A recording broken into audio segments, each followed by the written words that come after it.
Here. and marriage. Here. Thank you. Okay. And next we have, I do not see on the agenda approval of the agenda. Yeah. I don't see it.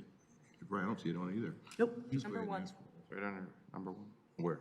under roll call. Under roll. Oh, sorry, after roll call. Thank you very much.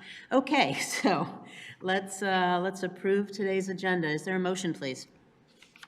I have an amendment to the motion, to the Okay. agenda, okay? Move to amend the agenda to add Reed versus Farmington Hills matter as agenda item number 8A under new business. So I'll make a motion that we approve the new revised agenda, okay? Okay, thank you. We have a motion. Is there support? Support. Okay, thank you. Motion by the Mayor Pro Tem, support by Councilmember Bolaware. This is a regular vote. All those in favor, please signify by saying aye. Aye. All opposed, same sign.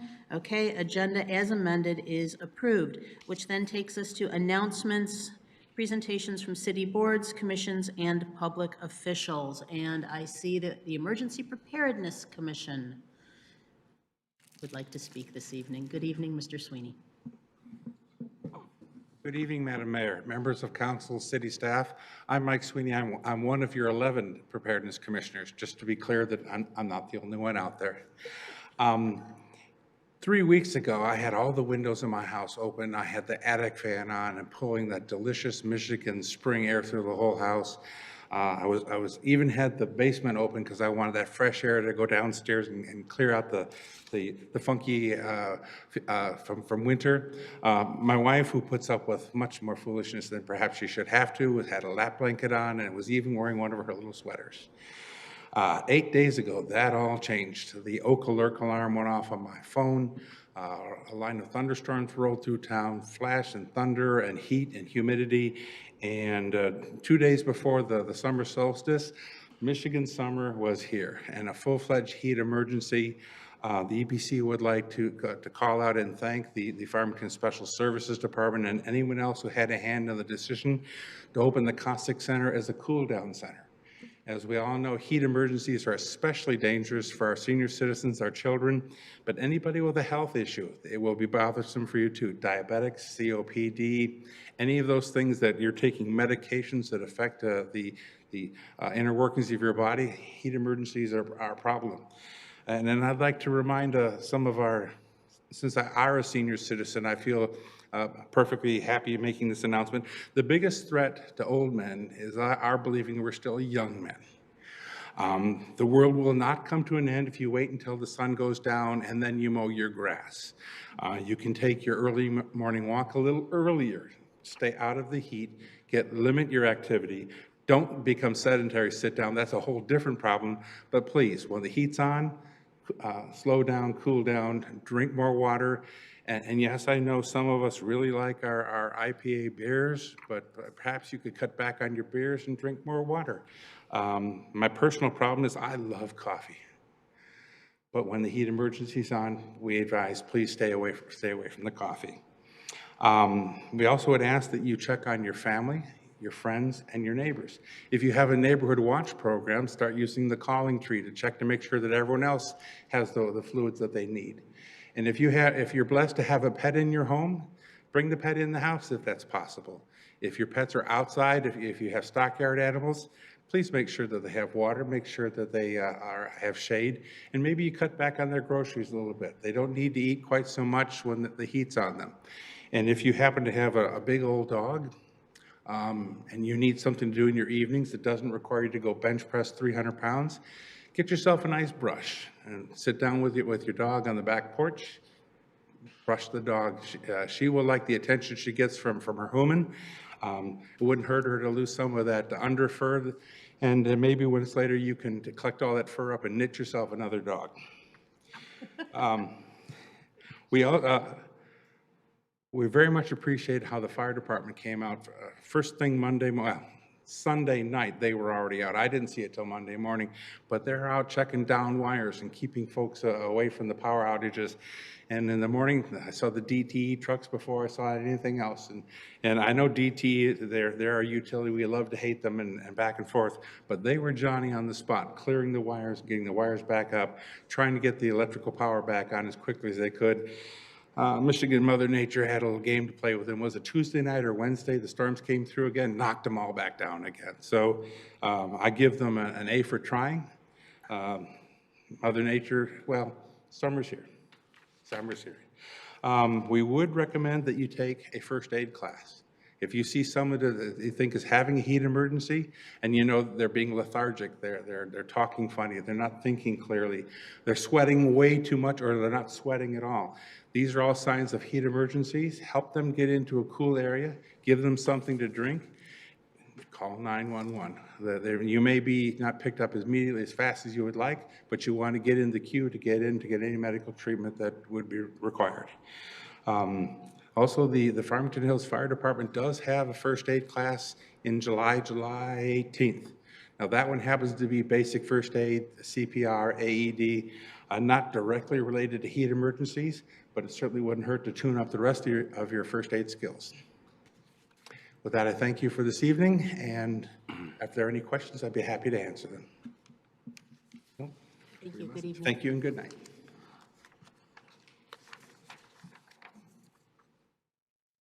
Okay, that then takes us to correspondence. Unless there are any other announcements or presentations from city boards, commissions, or public officials.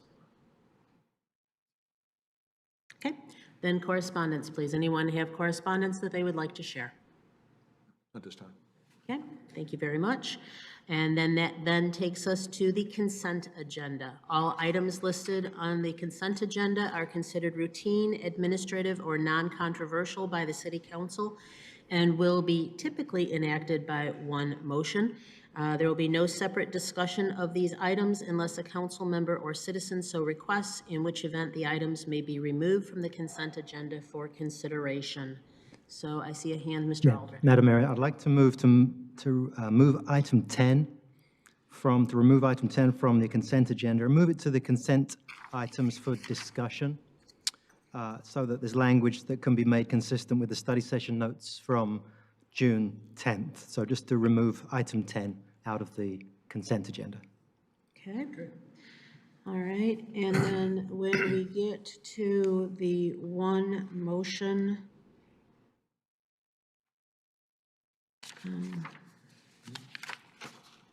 no, we're good. Okay,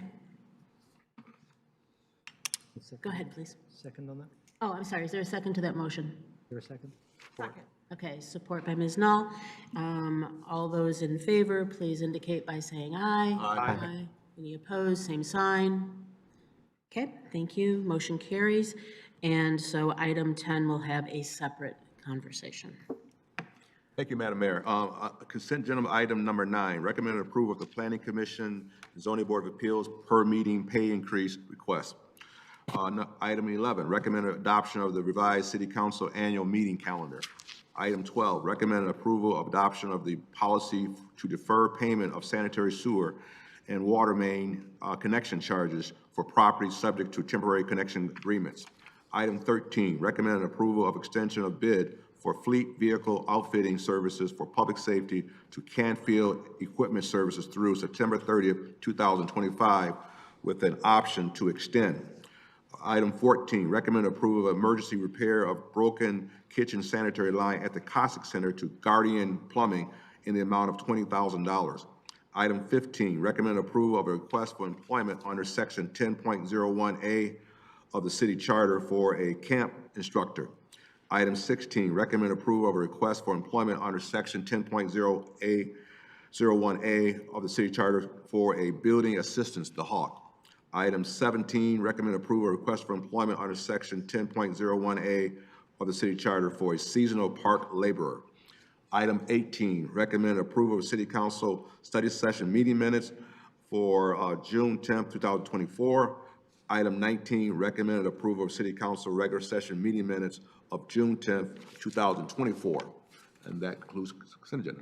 Okay, and then when we have a motion, I'm going to ask, please, that item 9 be separate because I will have to abstain from that. Okay. Okay. Okay, all right.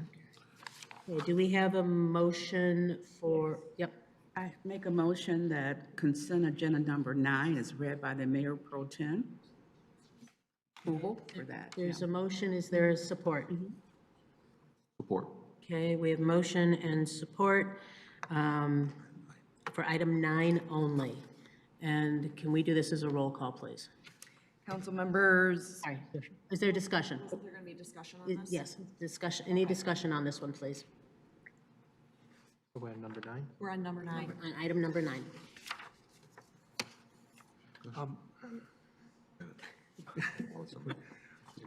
Go ahead. My concern with number 9 is 100% increase in pay, for meetings. That seems like a big jump to go from 50 to 100 in one step. I could see $20 more or maybe 25, but that puts us well above all the other communities except West Bloomfield by far. So I guess my concern is just the amount of increase, at one shot, 100%. I'd like my salary to be doubled 100%, even though it's not a salary, it's a stipend for the most part, but being a little facetious there. In as much as we're dealing with a deficit of the hawk and we're trying to trim and, save money and look at everything, and then we're giving, 100% increase, it doesn't feel right to me. Well, my concern with it is I realize, we're talking a couple boards and commissions. It's not going to break the bank. I do understand that. But my concern is how much it sets us above other communities other than West Bloomfield, because a lot of times cities look at, when we're looking at issues, we often survey other cities to find out what their rates are. I know we ask that of our city manager quite frequently. Can you find out what Novi's doing? Can you find out what Southfield's doing? What are our neighboring communities doing? Or what's Troy doing? They're similar in size. And so a lot of times cities try to kind of stay within a range of each other because we benchmark other cities.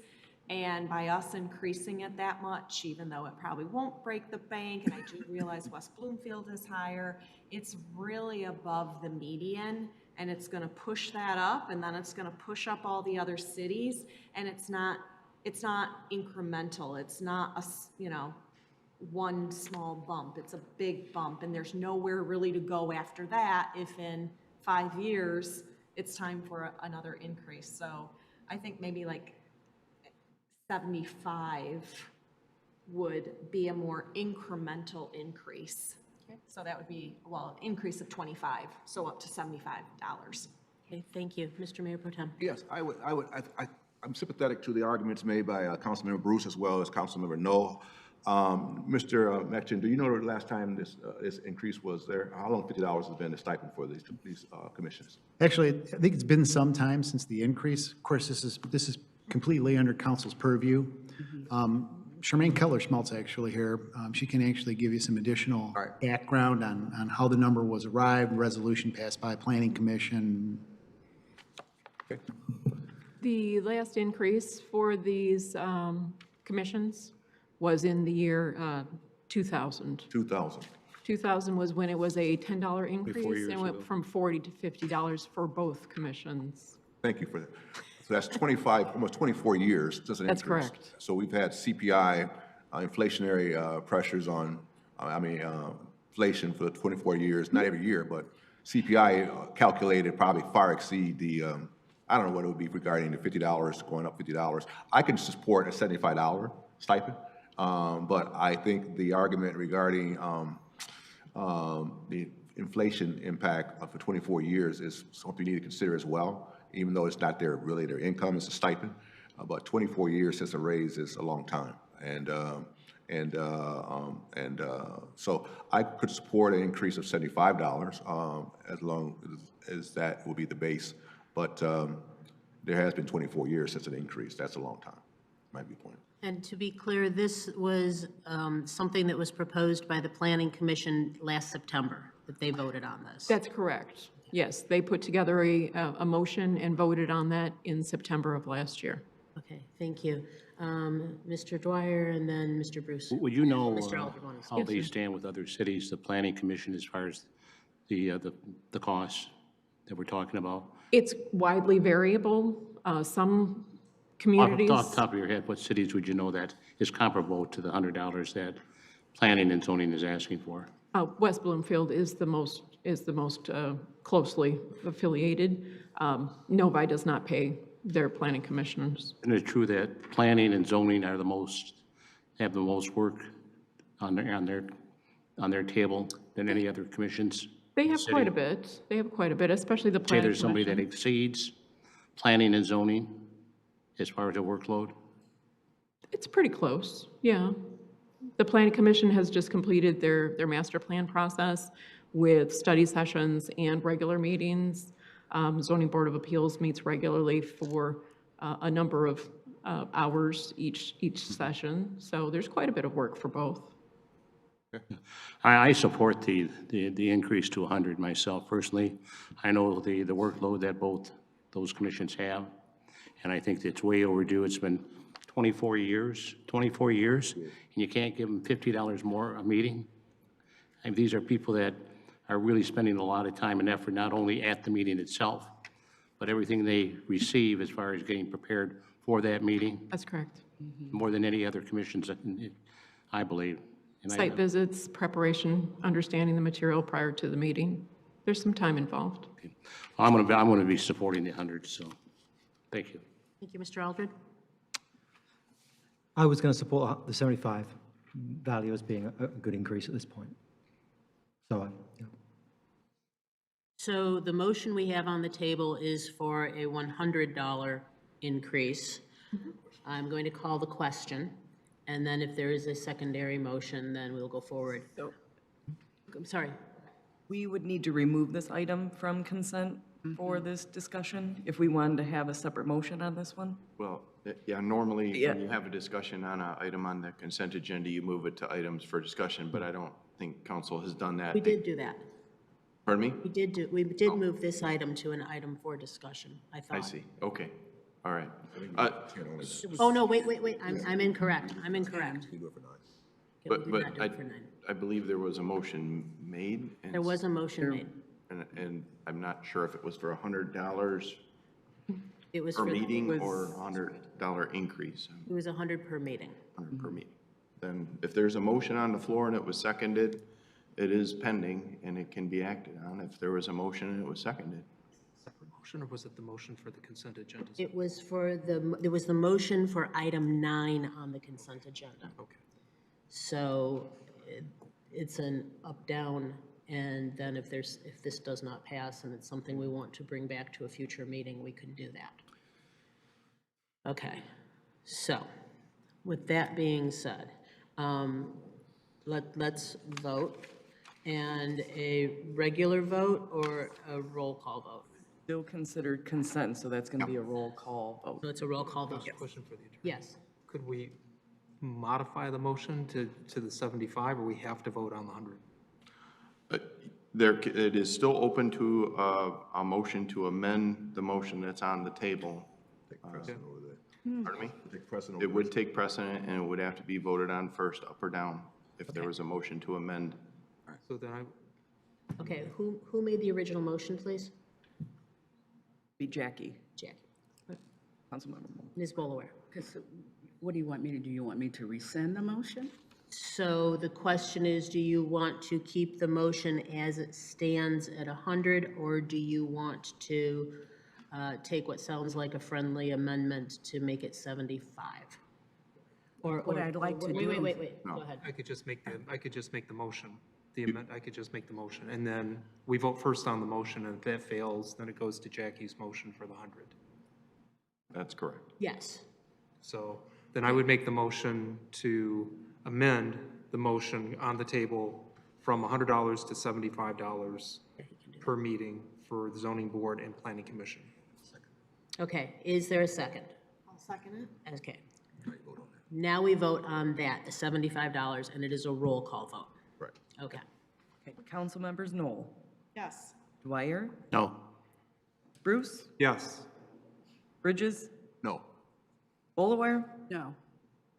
Aldred, Yes. and Mayor Rich, you're abstaining, I'm correct? abstaining, and I have to state reason. I'm abstaining because my husband is on the zoning board of appeals. So it's a 3-3 vote, so this motion fails. So then that takes us to the original motion, which was for the 100. And now we vote on that. Correct. Council members Aldred, Yes. Bolaware, Yes. Bridges, Yes. Bruce, No. Dwyer, Yes. Knoll, Yes. and Mayor Rich will be Abstain. Okay, that carries. Okay, very good. And now let's go to item 10, which was brought forward for a separate discussion. Thank Mr. you. Aldred. Yeah, thank you, Madam Mayor. Yes, the item for discussion was regarding the number 10, and there is on item 10, which was about the rules of the city council and guidelines of conduct, just clarifying that under section E, part 3, point I, that wording, as was written in the proposal, was inconsistent with what had been discussed in the study session, and just requires the addition of the words "the use of" at the beginning of that paragraph in order to make it clear what is actually being prohibited. Otherwise, it could be the possession of, or it could be, right. So it just makes it clear to say the use of, and then lists amplification devices, et cetera, to avoid distraction. So, Mr. Aldred, are you making a motion? So yes, I move that item, section E, part 3, point I, inserts the words "the use of" at the beginning of that paragraph. Okay, that's item 10. And that's a motion. Is there a second? Support. Okay, moved and supported. Any further discussion on this item? Or anything else on item 10? Okay, then this is a roll call vote. regular vote. A regular vote. Okay, all those in favor, please signify by saying aye. Aye. Any opposed, same sign. Okay, now we are ready for a motion on consent agenda, items 11 through 19, please. Madam Mayor? Yes. Is that, okay, are we going back to, I just want to be clear on the record that item 10 wasn't read, and I think only the amendment to the rules was voted on, if I understood that motion. That was true. So the rules, the rest of the amendments to the rules have not been approved yet, and item 10 has been removed, so you would need to make another motion to approve the rules as amended. Okay. Is there a motion? I can move? Mr. Aldred? Yes, I move that the amendments to the rules for the city council and guidelines of conduct be approved, the proposal be approved. Item 10. Item 10, yes. Moved and supported. Any further discussion on the amendments to the rules of the city council and guidelines of conduct? Okay. This is also a regular vote. Roll call. Roll call vote. Okay. Council members Knoll, Yes. Dwyer, Yes. Bruce, Yes. Bridges, Yes. Bolaware, Yes. Aldred. Yes. Mayor Rich. Yes. Thank you. Now we're ready for items 11 through 19, please. Great. So I will make a motion to approve items 11 through 19 of the consent agenda as read by the Mayor Pro Tem. Support. Okay, we have a motion and support. And this is a Roll call vote. Council members Aldred, Yes. Bolaware, Yes. Bridges, Yes. Bruce, Yes. Dwyer, Yes. Knoll, Yes. Mayor Rich. Yes. Thank you. This takes us then to city council member comments and announcements. Are there any members of council that would like to say something this evening? I see a hand, Mr. Dwyer. Thank you, Mayor.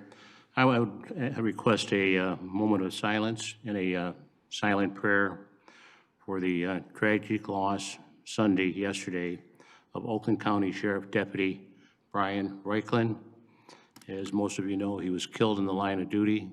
He was in Detroit on surveillance. He leaves behind a wife, 3 children, and his wife is currently pregnant with the 4th. Tragic loss for the law enforcement family.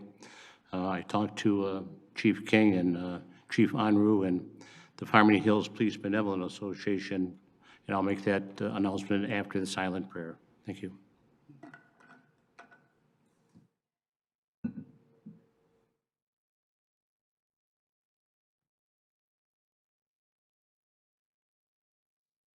Thank you.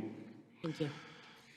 Any other council I members? just wanted to add, Mayor, that the Farmington Hills Police Benevolent Association was formed 30 years ago to take care of these tragedies, and we have Chief Anru and Chief King that are both on that board along with myself, and I've been president for many years, and we're going to assist the family with a $5,000 donation from the Farmington Hills Police Benevolent Association. We're a 501c3, and as I said, we were formed 30 years ago. And I would also request that anyone that has, could assist the family, could assist the Reichland family, the wife and the children, please make a donation. You could make it to the Farmington Hills Police Department or to the Farmington Hills Fire Department, and we'll make sure that every penny that is donated for this cause goes to the family. Thank you. Thank you very much. Yes, Ms. Bullaware. Yes. I'd like to take this opportunity to thank Ellen Snackle and our Special Services Department for our Juneteenth celebration last Wednesday on June 19th. We had it was a sold-out show for Mollywop, and I think that was such a great experience for those who attended. And again, thanks to city administration, and thank Ellen, and thank Rachel Templin and our Arts Commission for all working so hard to put that together, make it a very successful event for our community. Thank you. Yeah. Thank you. Any other council member announcements? Okay, then that takes us to city manager update. Thank you, Madam Mayor. Good evening, City Council. Just a couple of quick updates. Sci-fi work continues in the city. Some phone calls still coming in from residents not happy with what's going on as part of that project. We encourage residents that are having difficulty to reach out to the city manager's office, 248-871-2000. Sorry, got a lot of numbers in my head. We continue to work with Sci-Fi on their communication issues, encouraging them strongly to improve that aspect. Last week, clearly, we were hit with a pretty good storm. Southwest part of the city got hit pretty hard. I think we tonight still have a few people in town that are still without power, and we thank everybody for their patience. We're working with DTE to understand what the extent of that damage was and to help minimize future outages across the city. And then one last thing, we did have a Red Cross blood drive last week. We had 73 donors registered, 64 pints were collected, and that estimates to help about 128 hospitals and 40 area hospitals assisted, 128 hospital patients at 40 area hospitals will be assisted with the blood that was donated at that blood drive. So thanks to all that participated in that. Thank you. Okay, thank you. Then that takes us to item 2, public hearing. This is a public hearing in consideration of the introduction of an ordinance amending the city code of the city of Farmington Hills, Chapter 34 zoning chapter, to amend the zoning map and district boundaries established under Section 34.3.2 to rezone and reclassify the property located at parcel ID 22-23-26-480-046, vacant property at the northwest intersection of Middlebelt Road and Astor Avenue from RA4 One Family Residential District and P1 Vehicular Parking District to RA4 One Family Residential District, rezoning request 3-3-2024. Good evening. Good evening. Charmaine Kettler-Schmaltz, Director of Planning and Community Development, to introduce the item. You've got just the basics there. The property is currently zoned both P1 and RA4. The request is to rezone the entirety of the property to RA4. We've got our planning consultant with us this evening to give a review of the request. And then after that, we can hear from the proponent if there are any questions. And just a reminder, since this is a public hearing, we would need to hear from anyone who is here for this item prior to any council deliberations. So I'm going to turn it over to our planning consultant to get into the details for you. Good evening, Madam Mayor, members of council. Jill Boehm with Giffords Webster, the city's planning consultant. I'm here to go over the rezoning request for the property that was described at the northwest corner of Middlebelt and Astor. It's just a little bit north of 9 Mile. The property is zoned, the portion of it that's under the request is zoned P1. That's part of the parking district. This is likely from a rezoning from years ago or a condition from years ago. The P1 district allows for parking for nearby businesses or multiple family residential complexes, and it has been vacant. It's as long as it's been, I think, zoned that way.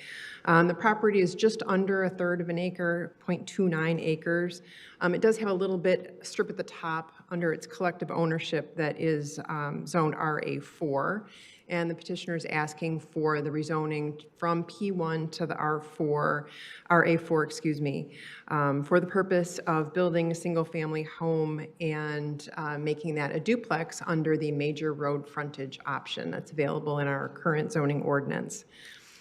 Just a few things. If we look at the master plan, you'll see in the letter that we had in your packet dated April 10th, that we noted the current previous master plan, the 2009 plan that had our version, the 2024 update hadn't been released yet. Looking at that though, that area was designated as shopping center type business. Under the new future land use map, the current proposed 2024 version, due to the consolidation and simplification of some of the land use designations, that land use designation will not exist. It will simply be commercial, and that's how that one is indicated. And I think, that's zoning. Do we have, no, we don't have future land use. But the properties all to the north are designated for single family, and that is consistent with their zoning, which is largely RA4 as well. You'll see in the middle of the letter on page 3, there's a table that indicates the current zoning and then as well the setbacks that are associated with the RA4 district, which this parcel can meet. We would note that the minimum lot size and area for the RA4 is 8,500 square feet. And this property being just about 12,500, that would be sufficient for one dwelling or one single-family home or a duplex, so it would be two dwellings. We would note under your items to consider for the map amendment, we've got a list of 10 standards that we include for the Planning Commission's discussion and City Council's consideration, a variety of things, including whether the proposed zoning is consistent with the master plan. While the 2024 future land use map and even the current map 2 shows that it's commercial, it is surrounded on all sides by residential, single-family residential. There's not likely to be any significant impact on any of the adjacent properties if this property were rezoned to residential, given that the rest of them are also so zoned. That takes care of some of the compatibility items. It's not likely that the use of the site as a two-family home would burden either Astor or Middlebelt in terms of extra traffic. There are, if we look at number 6, other land currently available for this use. We would note that there are parcels available for single-family homes, but limited land where the major thoroughfare option to have the duplex would be available. Would development of the site under proposed zoning be able to meet the district amendments? Again, that's true. The RA4 district standards appear that they could be met. The next one is whether rezoning is the best way to address the request, or if we could consider amending the existing zoning district. The intent of the P1 district is simply to provide for parking, and there's very limited uses, none other than parking, available in that district. And so probably the rezoning is a better approach for this particular use. Then the next criteria, if there's a change in circumstances and conditions since the adoption of the master plan that would support the proposed change, there has been no action on this property in a number of years, so we don't think that that there's been any change in the conditions in the area. And then the last item with this request, create an unplanned spot zone. And while the land use designation is commercial, we don't think that it's inconsistent with the future land use map, given that all of the surrounding properties are designated for single-family residential and so zoned. And then it does also, it just could continue that and end at that block at Astor. So I think that's all I have for our letter, but I'm happy to answer any questions that you might have. Okay. And as we ask the proponent to come up and speak, just a reminder for those who are here, anyone requesting to speak before council must complete and turn in to the city clerk a blue public participation registration form, and please indicate that you would like to speak at the public hearing or the public hearing that will be following. Good evening. Hello, my name is David Japaya. I'm a part owner in this piece. Happy to answer any questions. Okay. Council? Okay, we made that easy for you. Thank you. Thank you. Okay, I declare the public hearing open. Do we have any requests to speak at the public hearing? Okay. Is this a request to speak at this public hearing? Yes. Okay, thank you. All right, we have no one who has submitted a request to speak at this public hearing, so I will declare this public hearing closed. Council, what's your pleasure? Ms. Knoll? Sure. I think that rezoning the entire piece to the RA4 makes sense. It's compatible with the surrounding residential across the street, and well, that would be to I think to the west is single-family residential as well. So I will make a motion here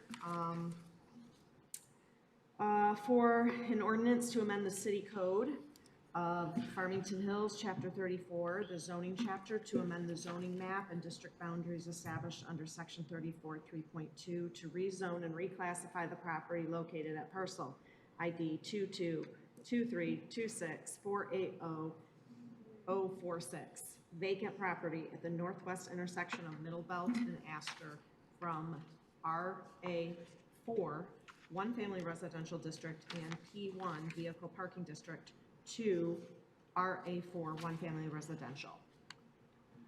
Okay, we have a motion. Is there support? Okay, support Mr. Aldred. Any discussion?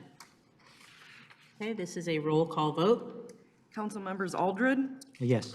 Bolaware, Yes. Bridges, Yes. Bruce, Yes. Dwyer, Yes. Knoll, Yes. and Mayor Rich. Yes. Thank you.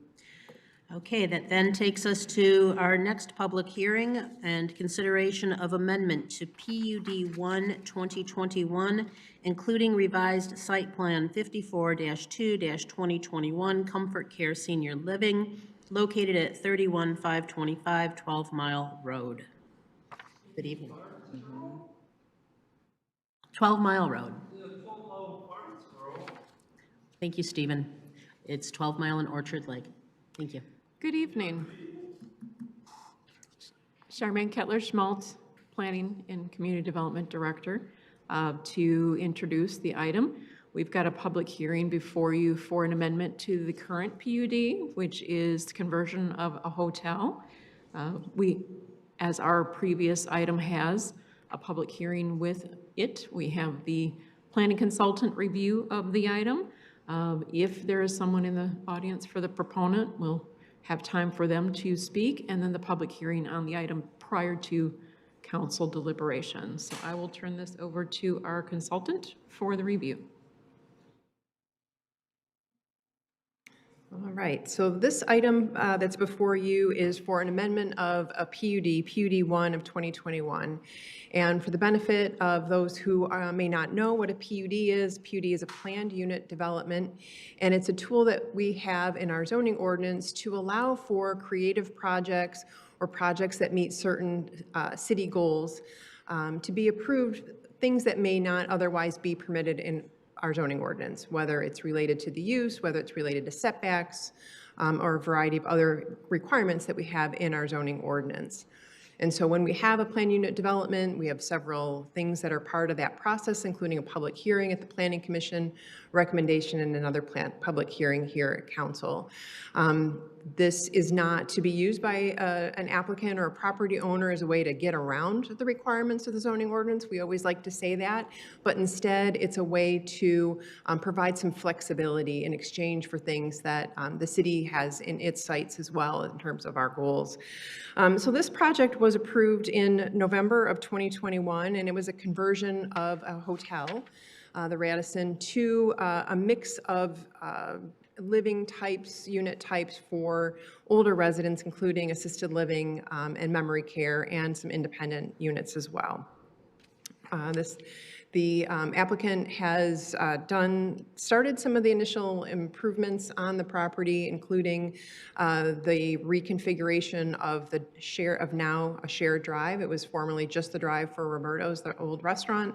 Now it's a shared access so that there's 2 access points, one to Orchard Lake Road and one to 12 Mile. And that seems to be where things have stopped, at least from the outward appearances of this. The applicant had indicated that they would like to convert all of the units that were previously approved under the development agreement to independent living. So no memory care and no assisted. So their proposal is to make all 131 units independent living. Because of this change, the Planning Commission felt that this was a major amendment, and so we go through this process again, which is included the public hearing and that. Part of this change also is a change to the parking. 95 spaces were originally approved as part of the development agreement. The applicant is providing 85 spaces now. Those are the major changes that are associated with this. The adjacent properties have not changed in terms of their zoning or their uses, except for the restaurant is vacant at the moment. But other than that, everything else I think is pretty similar to the conditions in 2021 when this was originally approved. With that, I can answer questions, and probably the applicant will be able to answer more of them. A quick question. Go ahead. Yeah, is this proposal substantially different than the original agreement from the PUD? Substantially? It's different in terms of the mix of uses. So the original request was for, there's a breakdown, 21 studio memory care units, 51 assisted living, and 56 independent living. So it's a different mix of uses, although as an independent living, the applicant has indicated there still will be a dining room facility, that there are some of those congregate services that are available to people that would be living in this development. And the benefit the city is receiving, as you know, PUD, the city there's some creativity allowed there. But is the benefits the city receiving comparable to the original PUD agreement?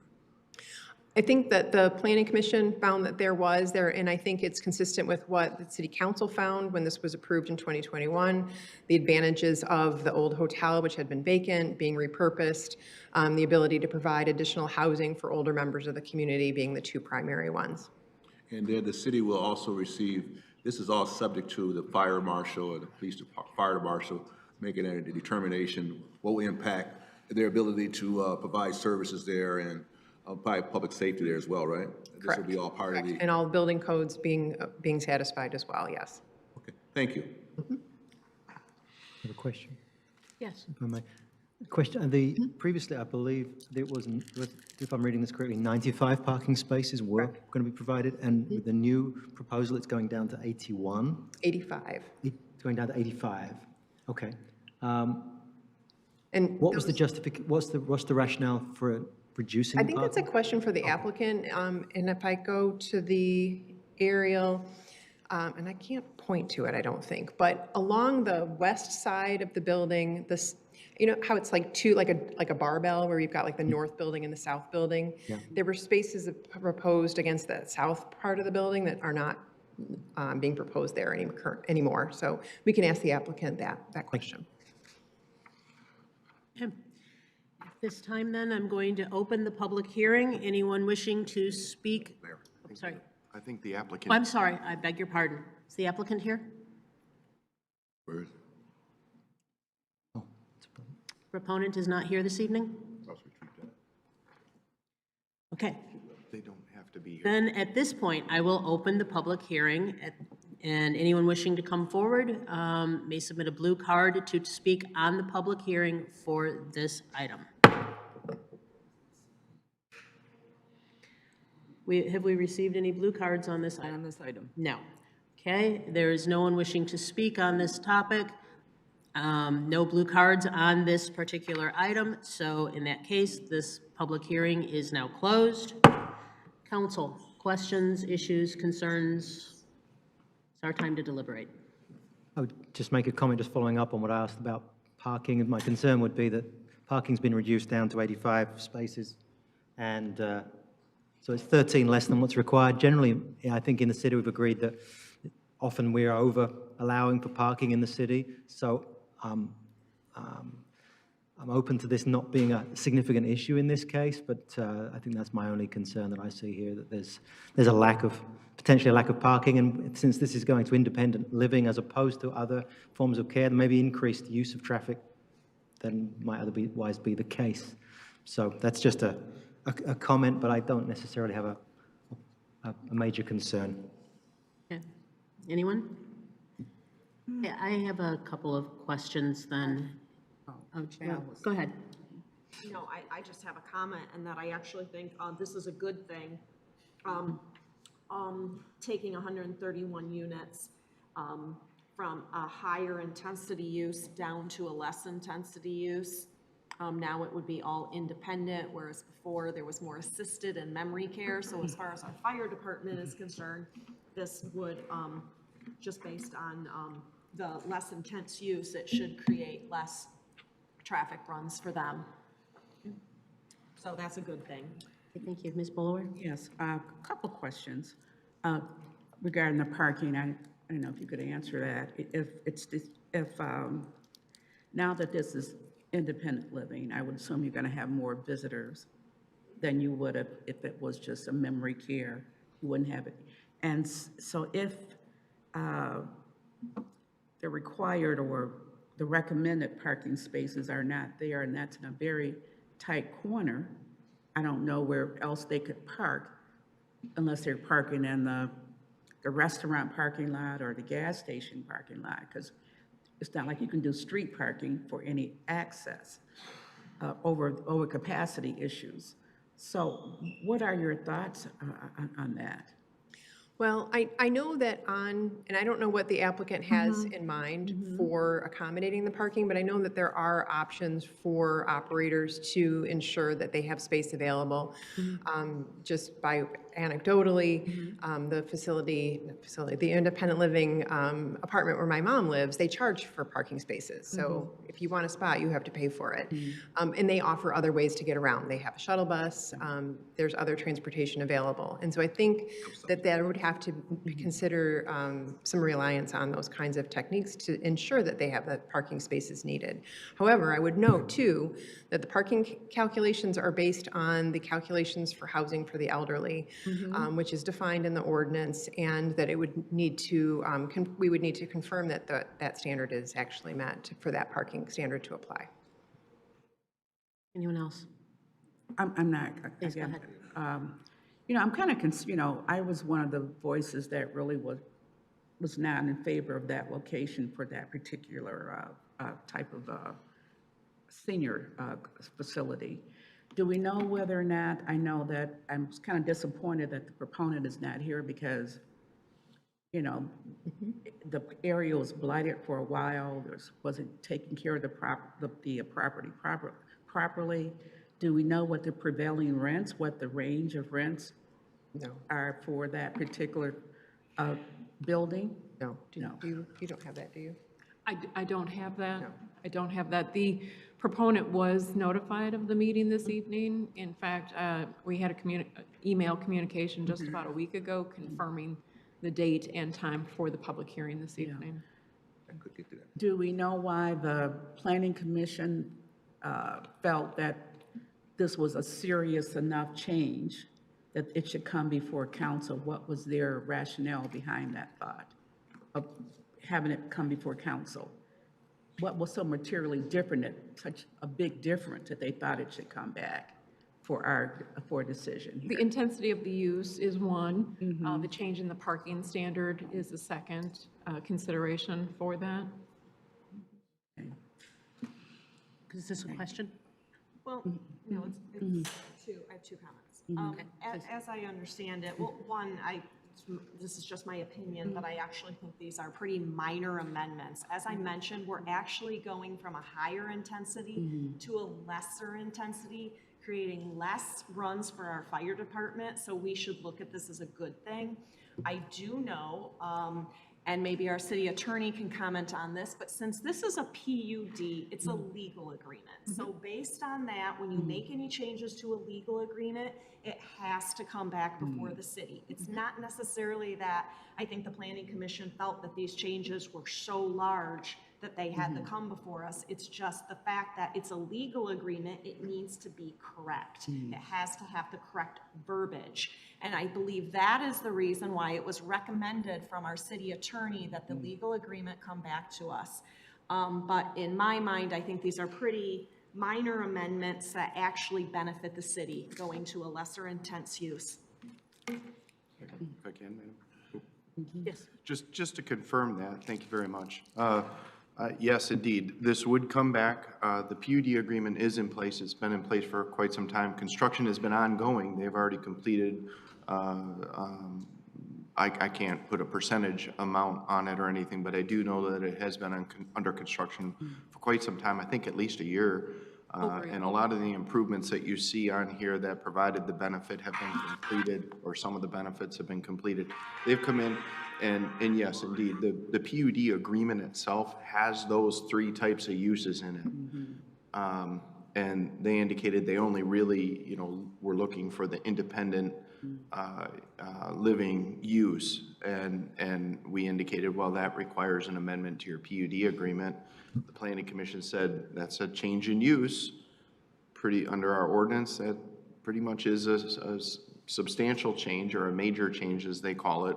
Anytime you're adjusting uses under a PUD, it's automatically something that you want to take a close look at and make sure it's all okay before you proceed. But we would be bringing back an amendment to you for final approval of the PUD agreement. But if you approve it here, you are approving that use, subject to the PUD agreement coming back or an amendment to the PUD agreement. And I don't see those as major amendments to the PUD agreement. We're just change wherever it says the 3 uses to 2 uses, and make sure that the parking provisions are all in line. But the public benefit and other items in there are still going to be in there. Please. Thank you. I agree with what Ms. Knoll had to say about this project. It is a less intense use, going from this memory care to completely independent. And I'm sure, as the chief can tell you, Chief Unruh, who's here, when you have a memory care facility, you have much more medically fragile individuals.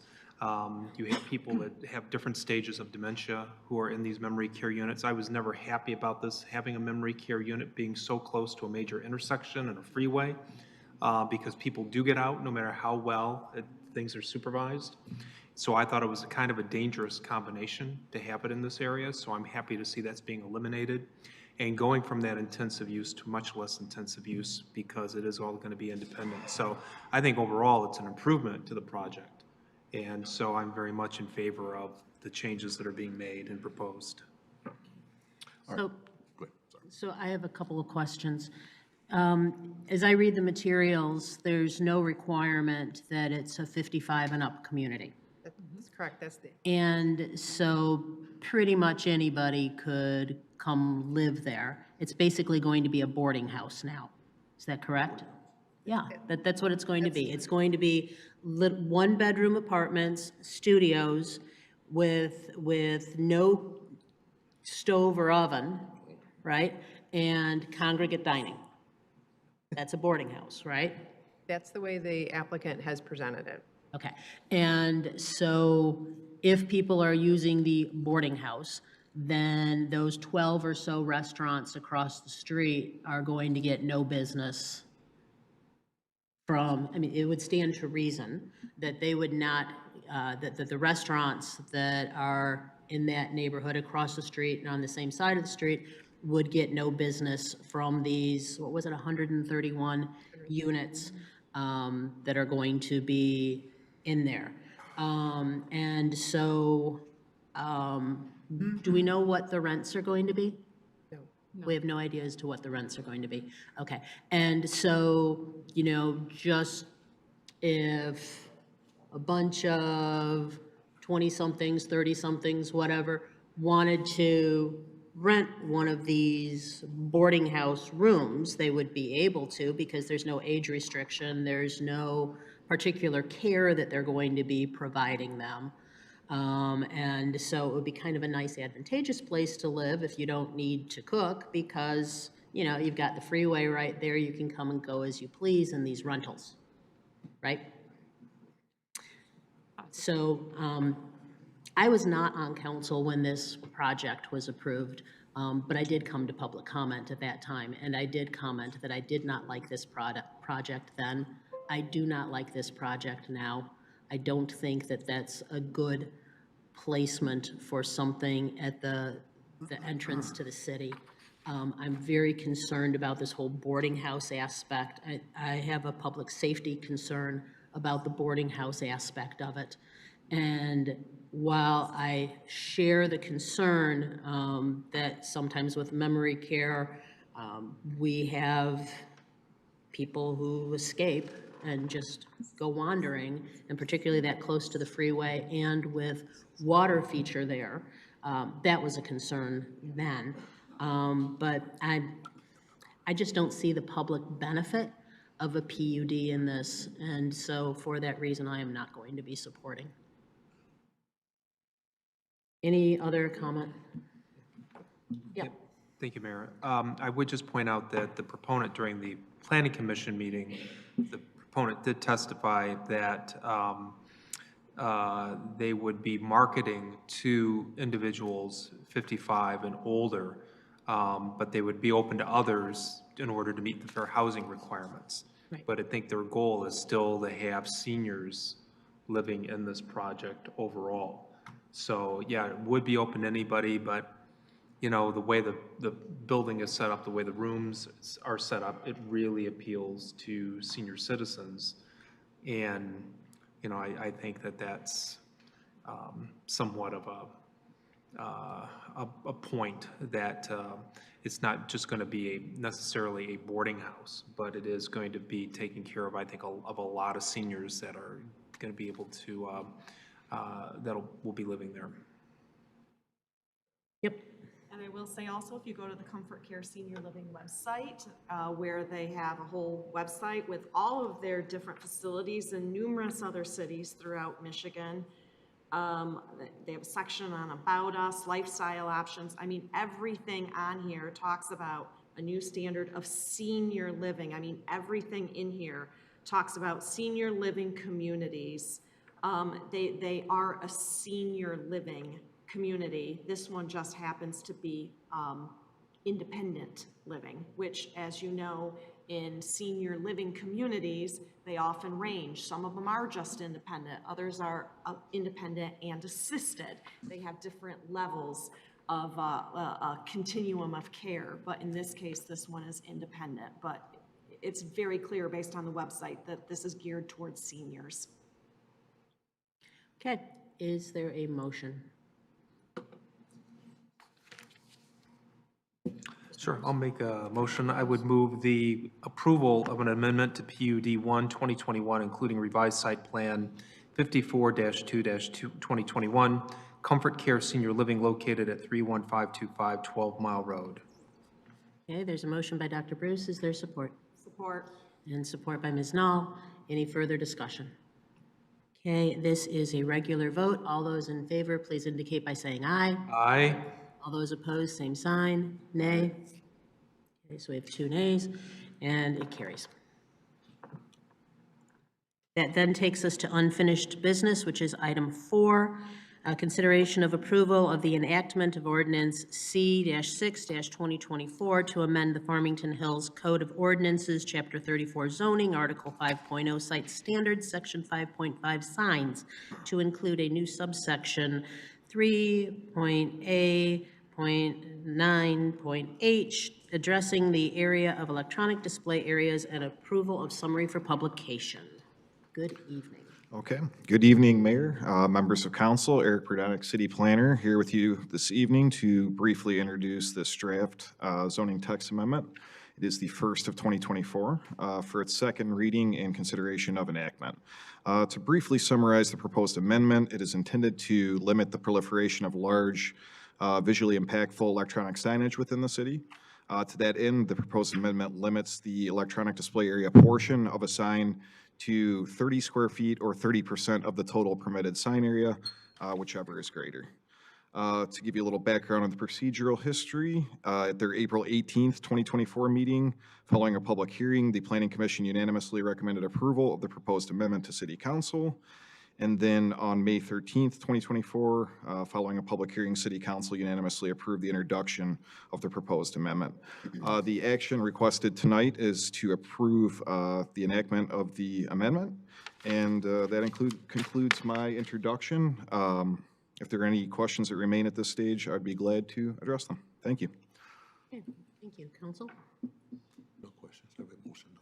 Okay, motion? Yeah, Madam Mayor, as you know, we've talked about this. This is a second reading of this particular amendment, and this is just the next step toward enactment.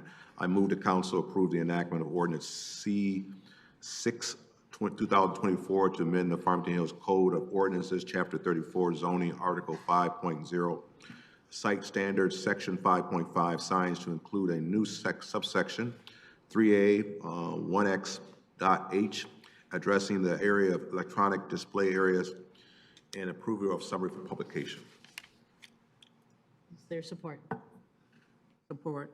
Okay, we have a motion and support. This is a roll call vote.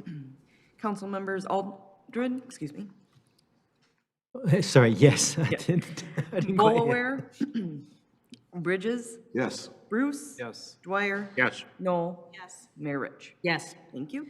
That then takes us to new business. Item 5, consideration of approval of an interlocal agreement for advanced life support emergency medical services between the City of Farmington Hills and the City of Farmington.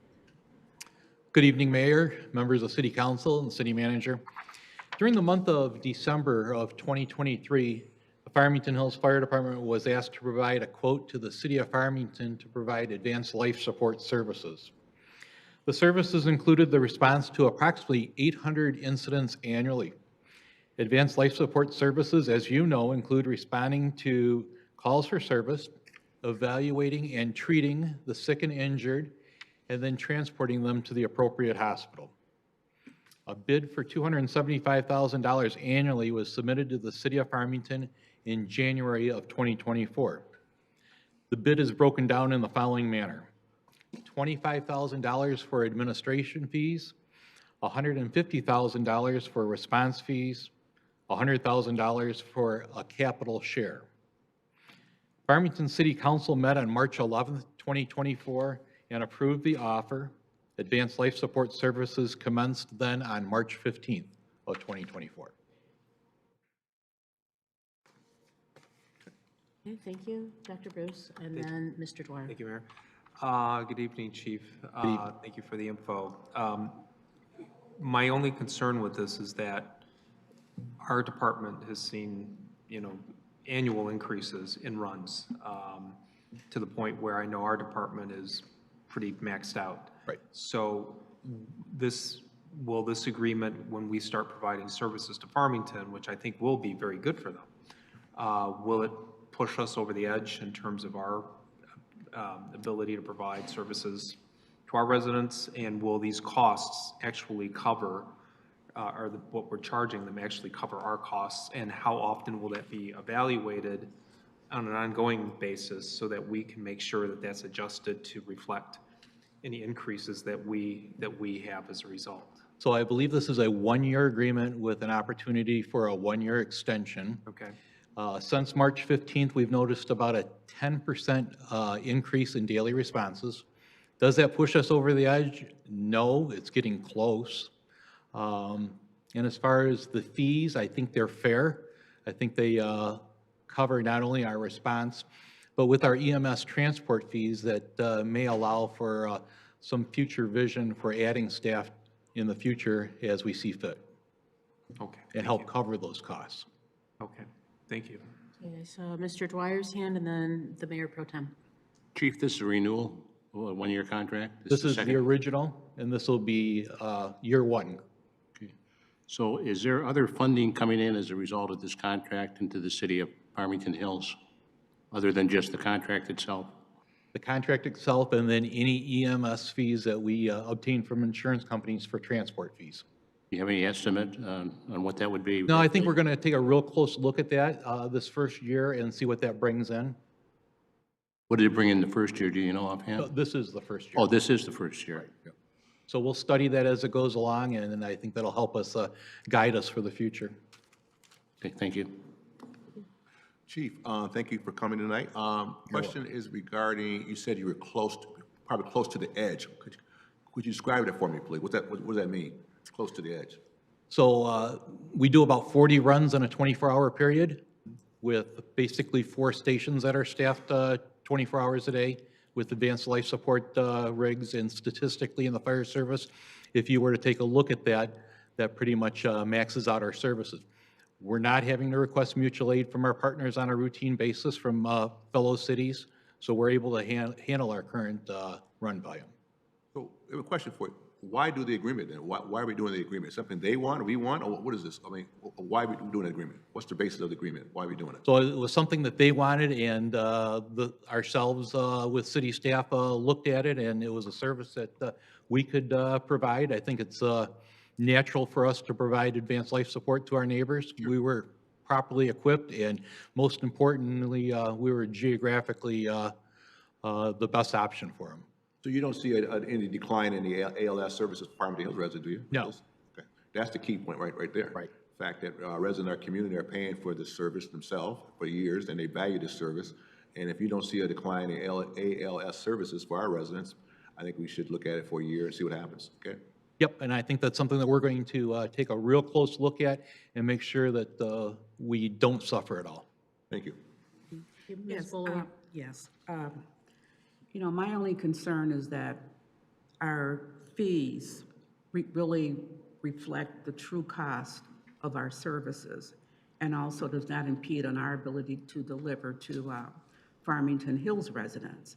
I think it's always a great thing when you partner with our community cities, because the two of us are so closely aligned. But I am somewhat concerned that I don't want us to underwrite any services for, you know, for Farmington itself. And I know here in Farmington Hills, we do bill the insurance companies. We don't always get what we bill. Right. Sometimes we don't, and there's those special arrangements for Farmington Hills residents. What will be the arrangements for Farmington residents when our billing reimbursement does not reflect the cost of an ambulance run? So when we developed the $275,000, we looked at and made sure that each run was going to be covered based on the 800, that there was a $25,000 administrative fee that would take a look at any of the administrative fees from the back end. And then $100,000, it came up with a 10% match of what our natural annual capital budget is. All right. Yeah, are there anything in the provisions to say that our actuarial projections were not correct, that we can go back and recoup any losses that we have sustained over this first year period from Farmington? I feel pretty strongly that the 275 plus any EMS transport fees that we get will cover our expenses in full. Okay, well. All right, thank you. Mr. Aldred. Yeah, just to follow up on Councilmember Bolaway's comments there, I think that's, I mean, I'm very supportive of supporting the city of Farmington, and obviously very much appreciate the services of Farmington Hills Fire Department. My concern would be similar, to make sure that going forward we are covering the costs. And so I know we've seen some other things whereby we continued the same fee schedule year after year as opposed to revising them. So again, just to agree and encourage continual reviewing of what those costs are to make sure we truly are both recovering the true cost and also planning for whatever expansion of services we require Sure, in this city. definitely. Yeah, we're 3 months in right now, and we're starting that study as we speak. Yeah, okay, great, thank you. Yes, go ahead. Mr. Dwyer. Thank you, Mayor. There had been some discussion that Farmington possibly wouldn't sign this contract. Was there any problems there? Because I heard that In fact, you I may believe not sign it, or weren't going to sign it. they did sign it already. No, I know they did. Okay. Yeah, I understand that. But who was their provider prior to Farmington Hills taking over? Superior Ambulance? Okay.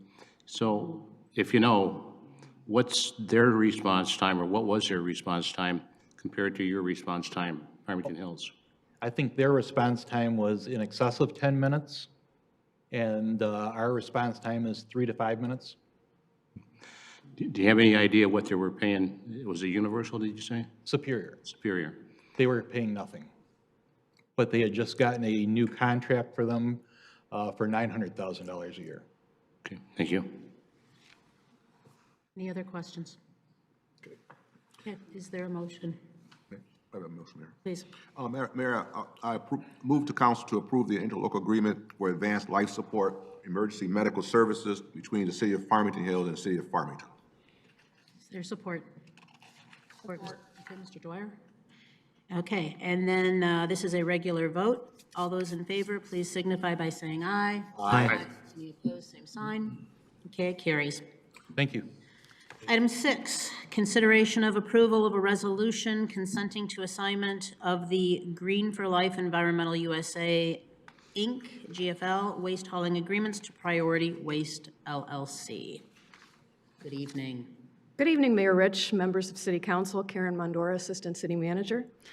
With me this evening is Derek Schuler, Farmington Hills Superintendent of Public Services, as well as Michael Sapo, the General Manager of RASAC. RASAC is the Southeast Michigan Resource Recovery and Recycling Authority of Southeast Michigan, of which Farmington Hills is a member community.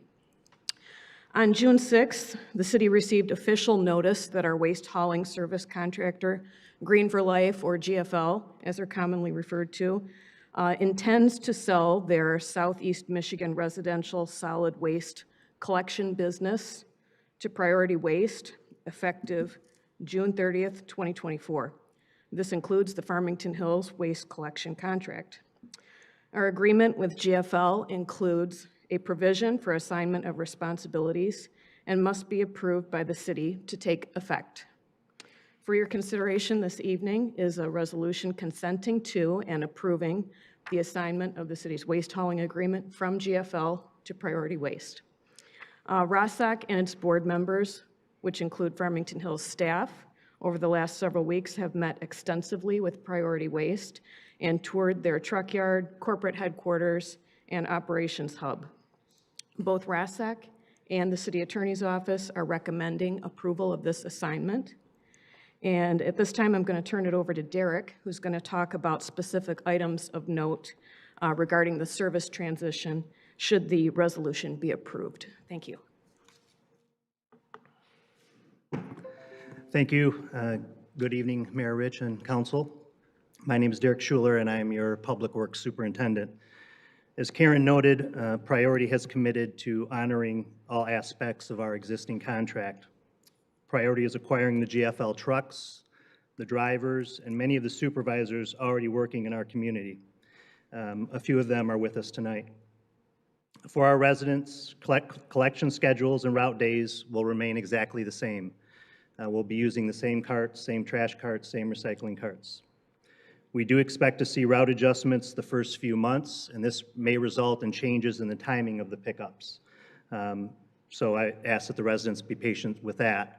And again, as a reminder, trash, recycling, yard waste must be at the curb for collection by 7 a.m.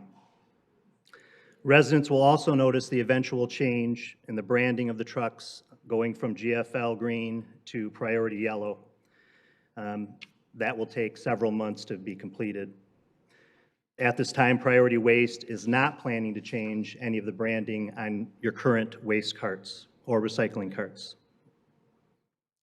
Priority's operations are fundamentally different than most haulers that we've seen. They'll be utilizing vehicle tracking and camera systems on each truck to increase overall efficiencies. I believe they'll have 6 cameras on every truck. Excuse me, sir, one moment. If people need to have conversation, please take it in the hall. Thank you. So there'll be 6 cameras on every truck. And again, outfitting those trucks with that technology also will take a little bit of time. But that's one of their main focus area is technology and innovation. They've got a whole central hub, command center at their main office. We witnessed that. We saw that in action, and it was very impressive. I'm also joined by Mike Sapo from RASAC. Mike, if you want to come up in case I missed anything, Mike. Thank you, Mayor, City Council. Nice to see everybody again. Mike Sapo with RASAC. The only thing I would add to what Derek and Karen said in what's in your packet is that in 30 years, I don't think I've seen a company more equipped to handle a transition like this. Priority Waste has really done a lot of interesting things. They've successful folks from outside the industry to bring innovation to the waste industry, and they've made some real smart moves, like bringing a chief operating officer in. That's his most recent side hustle was a Marine commander at Selfridge. So he's, if anybody can handle attention to detail, it's a Marine Corps officer. So I'm really confident in him. And the other thing they've done is bring in a lot of talent from experts and well-experienced operators within the waste industry, including some that are in your audience tonight. You got Sam Caramagno with Priority Waste, who was with GFL and was with Waste Management when they were your service contractor. His son Sam over here to my right, and then Paul Ruthenberg, also with Priority Waste, who also happens to be a Farmington Hills resident. So there's a combination of folks that are bringing innovation to the industry, attention to detail, and folks that know your community really well. I believe you'll see service at or above anything you've seen over the past several months and years. And their expectation, Priority's expectation, is they're going to meet whatever standards you set for them. But I'll be happy to answer any questions that you might have. I have a quick question for you. Thank you. Yeah.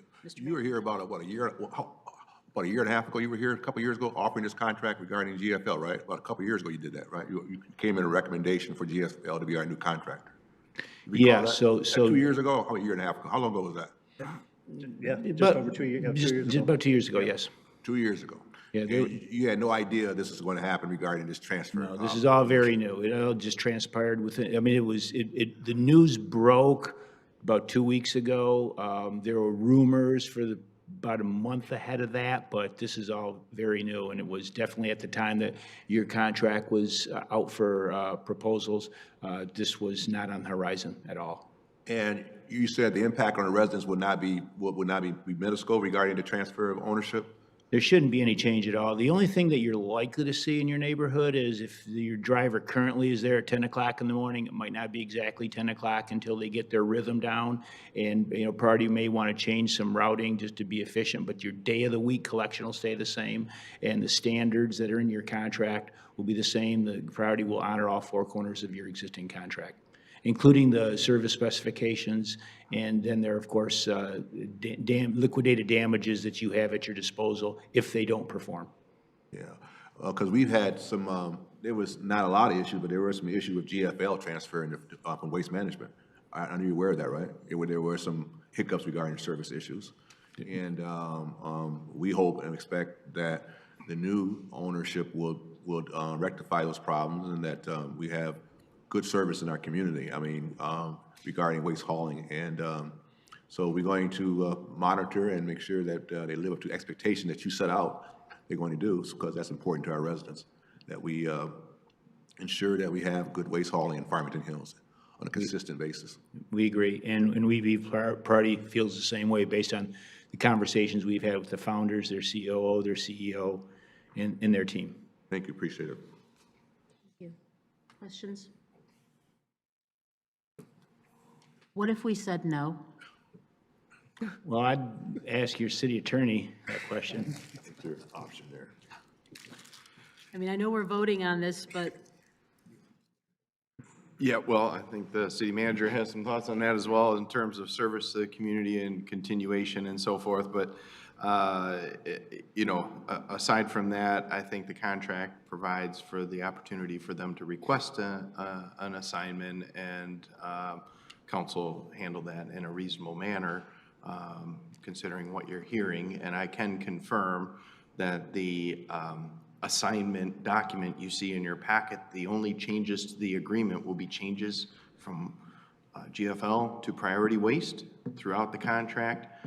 They're going to have to post their own insurance because it requires insurance to be, you know, proof of insurance to be provided, that they have all the coverage that's required under the contract, and the contact information for who the liaison is changing.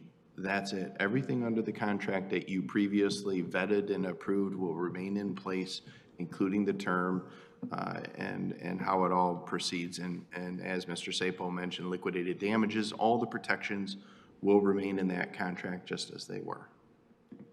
And the one thing I would add is that of the 8 Rossock communities that are currently serviced by GFL, 7 of them have already approved this assignment, so this is the last stop on this particular outing. Is there a motion? No choice. Dr. Bruce? I would make the motion for the approval of a resolution consenting to the assignment of the Green for Life Environmental USA Incorporated GFL Waste Hauling Agreement to Priority Waste LLC CMR 6-24-63. Support. Okay, we have a motion and support. Any further discussion? Okay, this is a regular vote. All those in favor, please indicate by saying aye. Aye. Any opposed? Same sign. Okay, carries. Thank you. Thank you.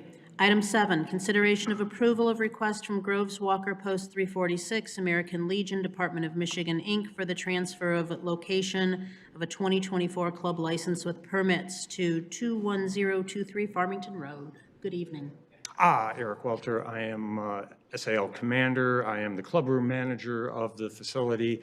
I'm on the executive committee. I am also a rider, which is a newly formed group in our particular organization. We ride for veterans, children, raise money.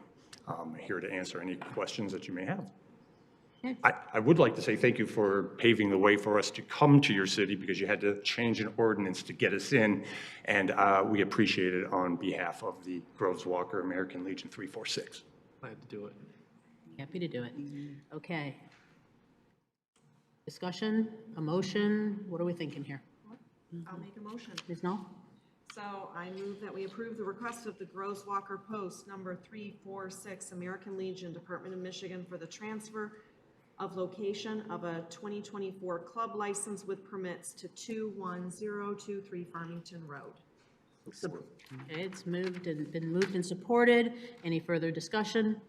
Okay, this is a roll call vote. Council members Aldred. Yes. Olaware. Yes. Bridges. Yes. Bruce. Yes. Dwyer. Yes. Knoll. Yes. And Mayor Rich. Yes. Thank you. Thank you, Council. Thank you. Just quickly say, you know, we will miss you on Grand River for as long as I can remember. You've been on Grand River, and you've done so much for this community throughout the years. So while we'll miss you on Grand River, we are happy you're not leaving the community, and you're still going to be here on Farmington Road. That was one of our targets, to stay in I know the general you vicinity. tried really hard to find a location that would work. So I'm glad you found something, and best of luck. Thank you so much. Thanks for all you do. Thank you. And thanks for choosing Farmington Hills. Thank you. Okay, item 8, consideration of approval of request from Perfect Pairing LLC for a new tavern quota liquor license to be used at 38215 West 10 Mile Road, Suite D4. Good evening. Good evening, Mayor, Council. My name is Yola Awad. I'm the owner of Perfect Pairing. It's a specialty cheese and wine store in Farmington Hills. And I'm grateful that you're giving me this opportunity today to talk about my request. So if you have any question, I mean, I've been into wine, and I've been studying for the last 4 years.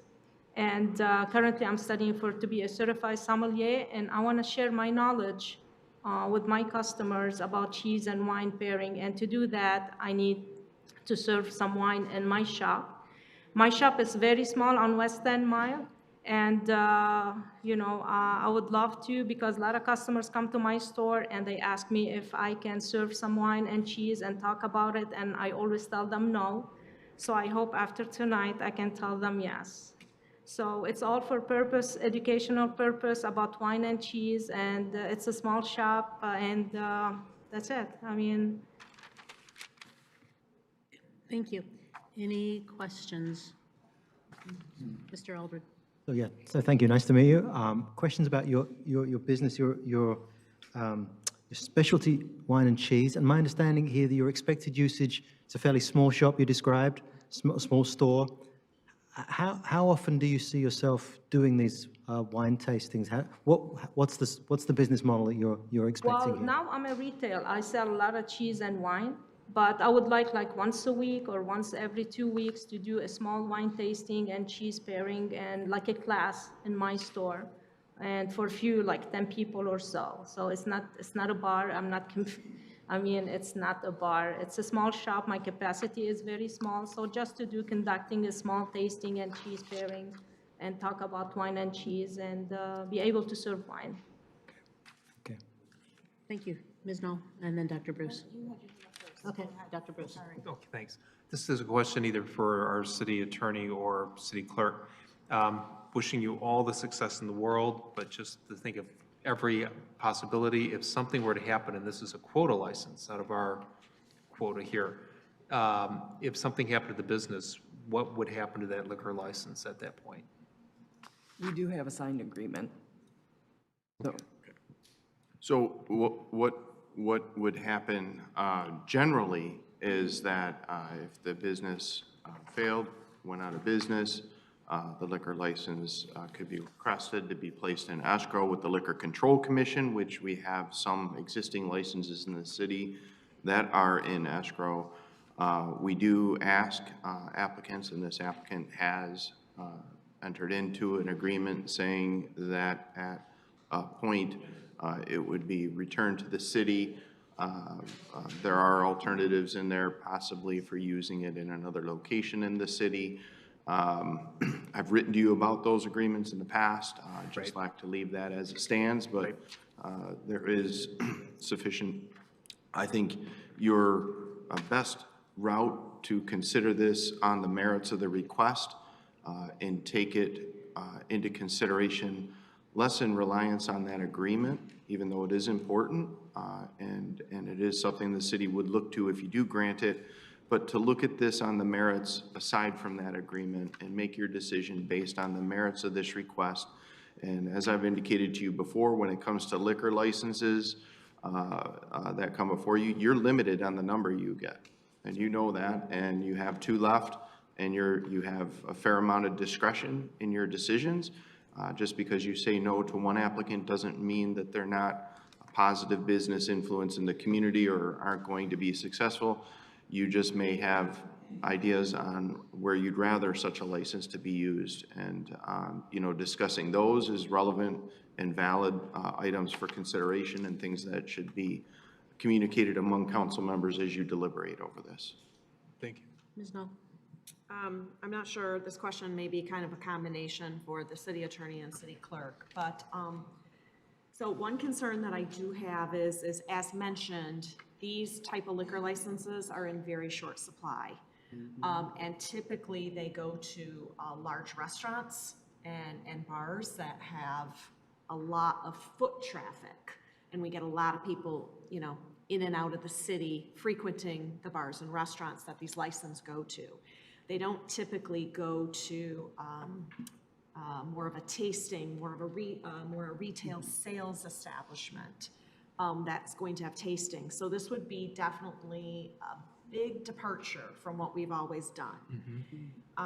Additionally, if you're, I know Bush's has tastings. Now, Bush's has a retail license, a sales license, obviously to sell beer and wine, but Bush's is able to do wine tastings. So what type of license are they using? Also, say wineries that do tastings, what, that, you know, they're not a full-fledged restaurant, they may not be serving food, they're just doing tastings, what kind of license are they using? Because to me, this fits more that type of license, since this is not a bar and restaurant. Yeah, if I may, Madam Mayor, I'm going to jump in on this one because it's more of a legal question and what is allowed in the statutes and whatnot. I do know that there are options for different types of licenses. Some of them, I believe, refer to tasting. What I want to be careful of is not providing any legal advice.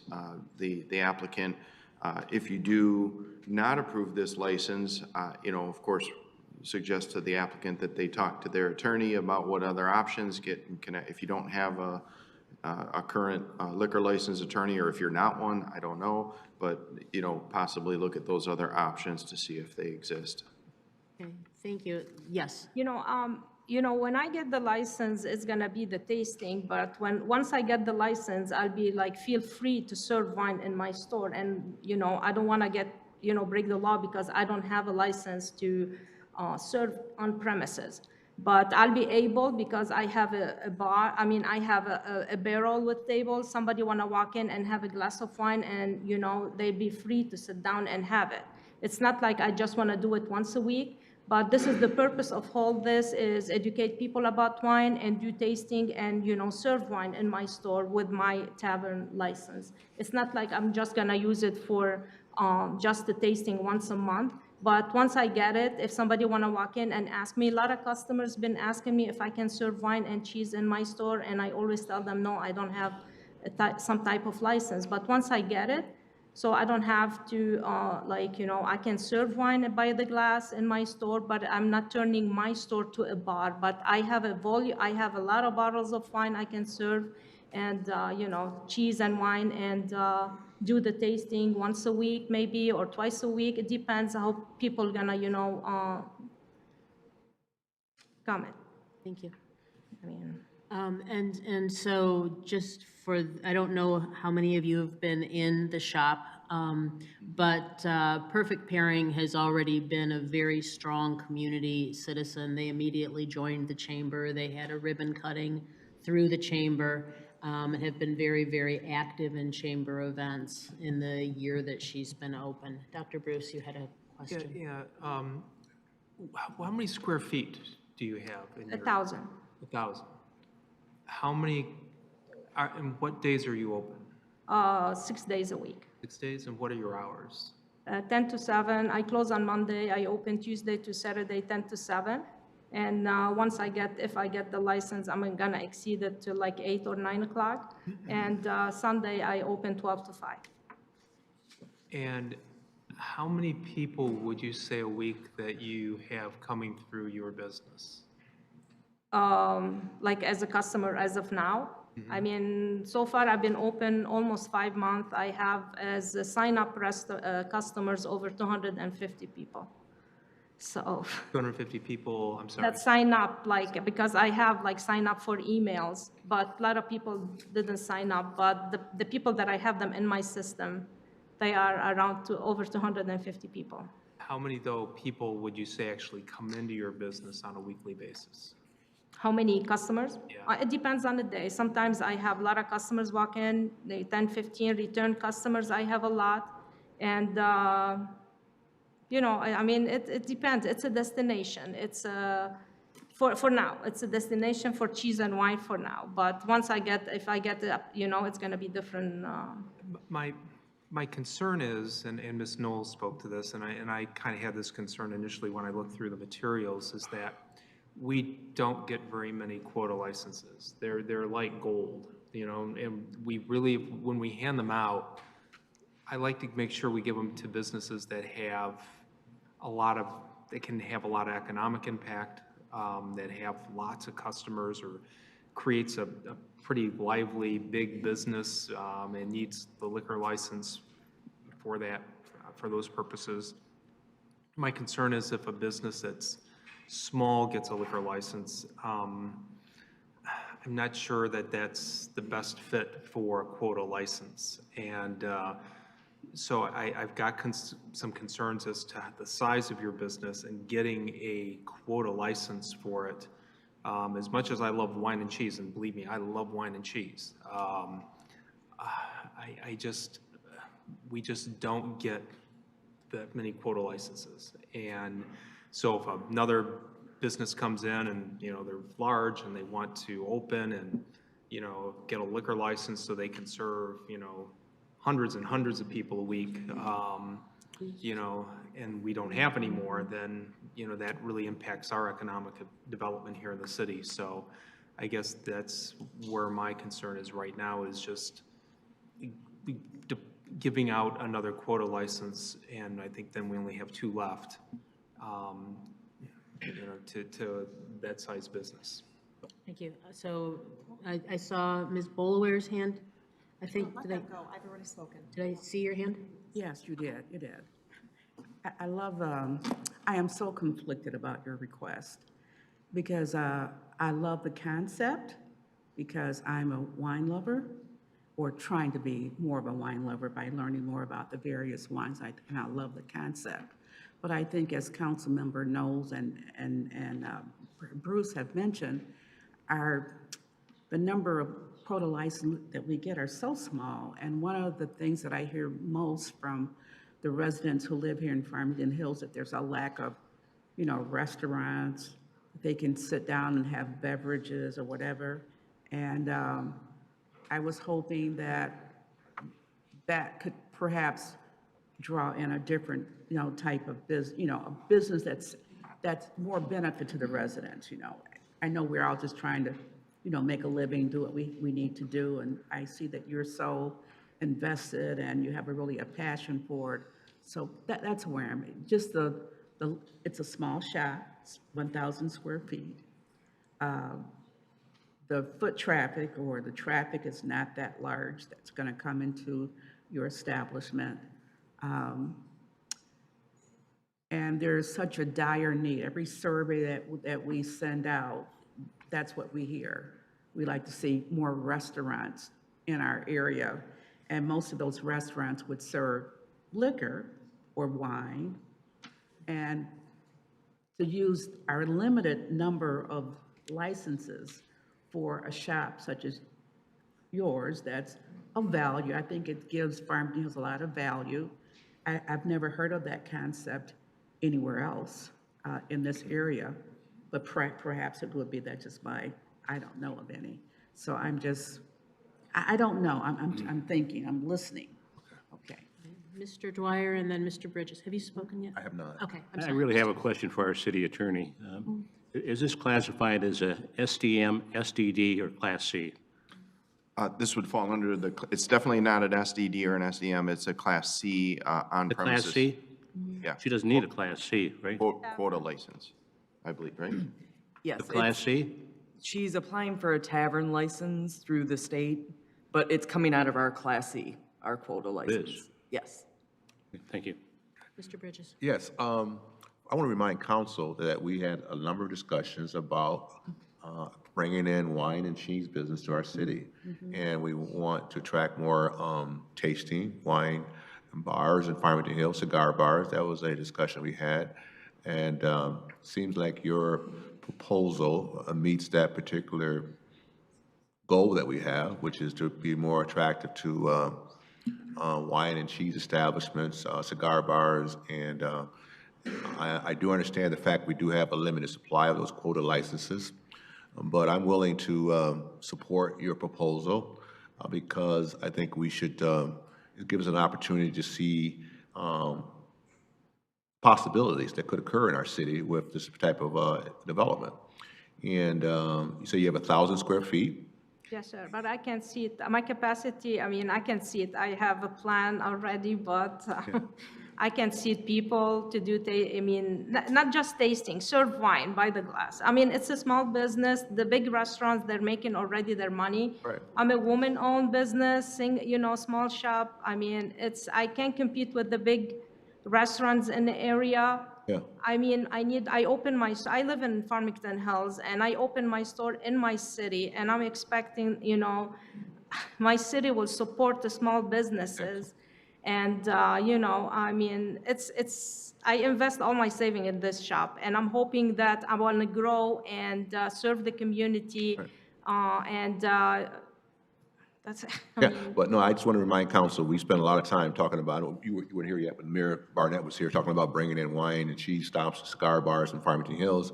And I think your proposal, your business, is just what we need to see what can happen in Farmington Hills. So I'm going to support your proposal. And are you going to be selling any Cabernet? You going to have Cabernet there as well? I have everything. Okay, good. I'm a Cabernet guy, but 10 no, to 7. I support your proposal. Okay, thank you. I saw Ms. Nolan, Mr. Aldred. Yeah, so I have a question. So I mentioned earlier that there's different types of liquor licenses, and a tavern Class C, again, you don't necessarily meet that definition. You're not really a true bar and restaurant. And there is a beer and wine tasting permit, which allows for beer and wine tastings on the premises of a specially designated merchant license. Have you looked into that? Is that something that you considered, and if not, why? Because that seems to kind of fit what you're doing as a retail establishment. You're selling beer, or I don't know if you sell beer, but you're selling wine, and then this would allow you to have tastings as well. I have off-premises liquor license, and I have a permit to serve wine at the store, but the limit by Michigan law is 2 ounces. And 2 ounces to conduct, 2 ounces is just a sip. And, you know, I mean, I applied for tavern. I don't have a hard liquor, so tavern, it will cover wine and beer. And I would love to serve wine in my store. A lot of customers ask me to come for a cheese and wine, to sit down and have a cheese and wine.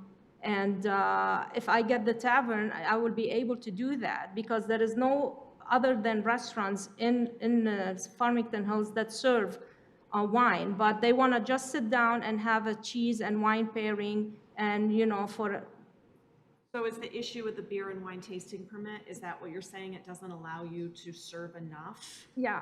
You looked into that one? Yeah, I have a permit. I have a lawyer, you know, I have a premises to sell by the bottle, and I have a permit to serve as a sample, they call it. But the permit to serve, you know, a glass, 5 ounce, a glass of wine, I need a tavern license. I didn't apply for a Class C because I don't have a hard liquor. I'm not serving hard liquor, and I'm not getting hard liquor. It's just a wine and cheese. And to be able to serve the 5 ounce, that's the only license, you know, required by state of Michigan.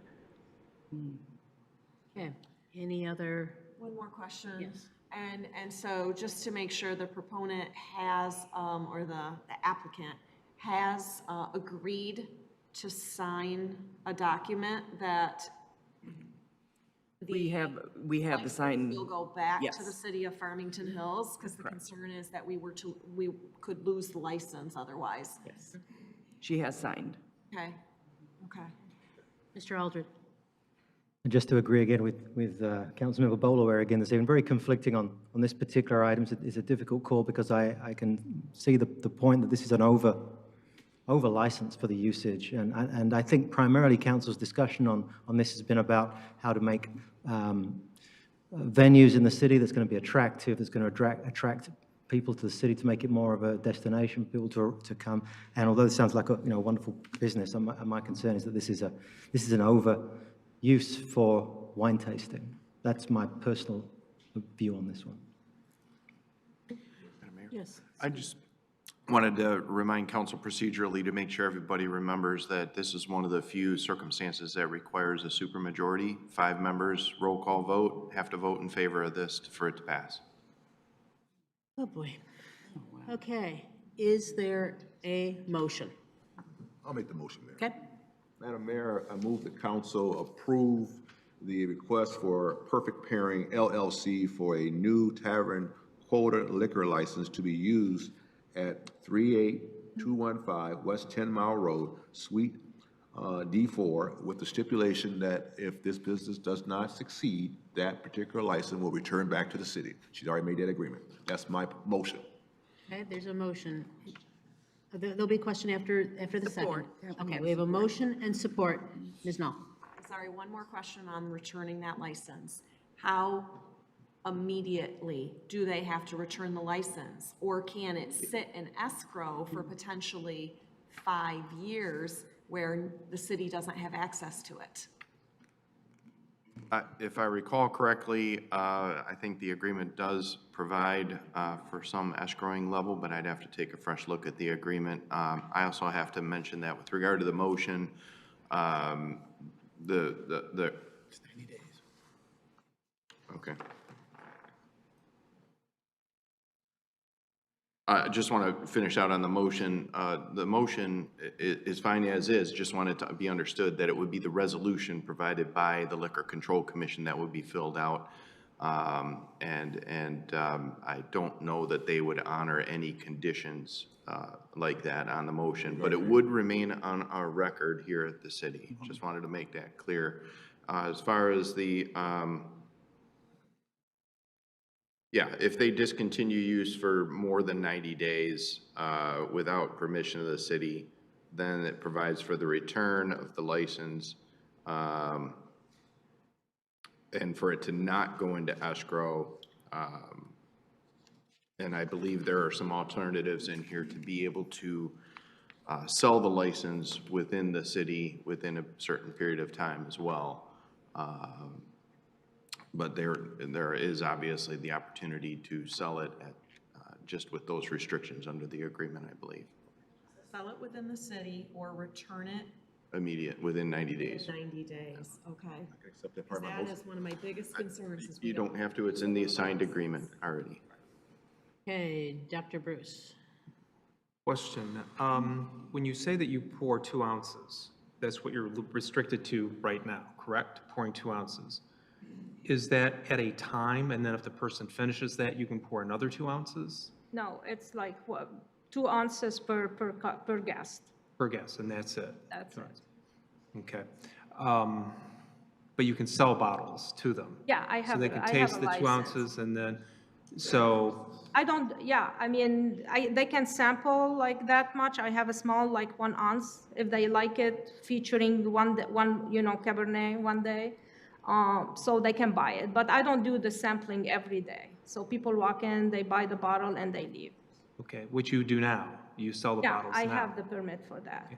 So I guess that's partly why I can't support the motion, because I think that this Class C liquor license is too much for this small business. I think she's already selling wine.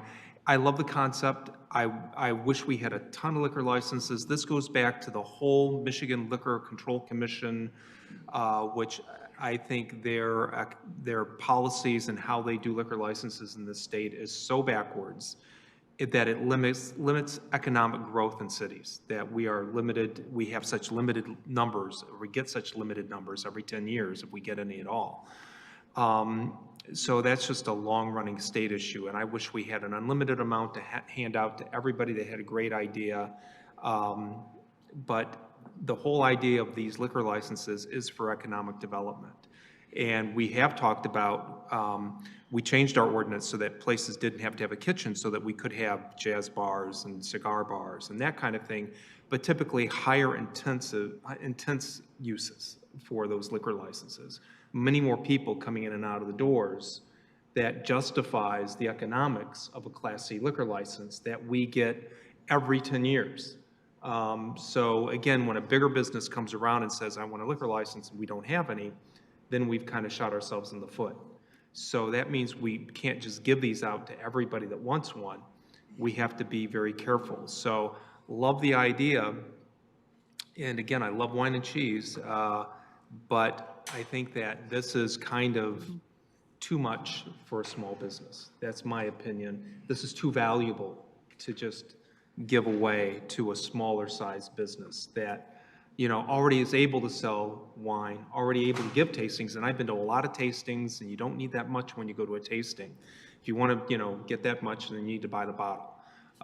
So I think that the extra power that she's getting from this Class C liquor license in her business isn't worth the squeeze, so to speak. So that's that's the problem I have with this. I just think it's too much. So I will be supporting this motion. I think that the bigger businesses are also more readily able to buy a liquor license on the open market. And I appreciate, as I shared, the community engagement so early in the business. I love the idea of supporting a woman-owned business, an immigrant-owned business. I think that sends a good message in our city as well. And so for those reasons, I will be supporting. Okay, and I think now I'm going to call the question. So this is a roll call vote. Council members Knoll,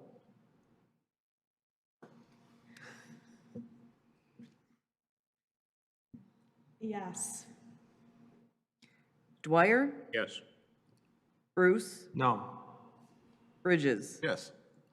Bolaware, Yes? Aldred, No.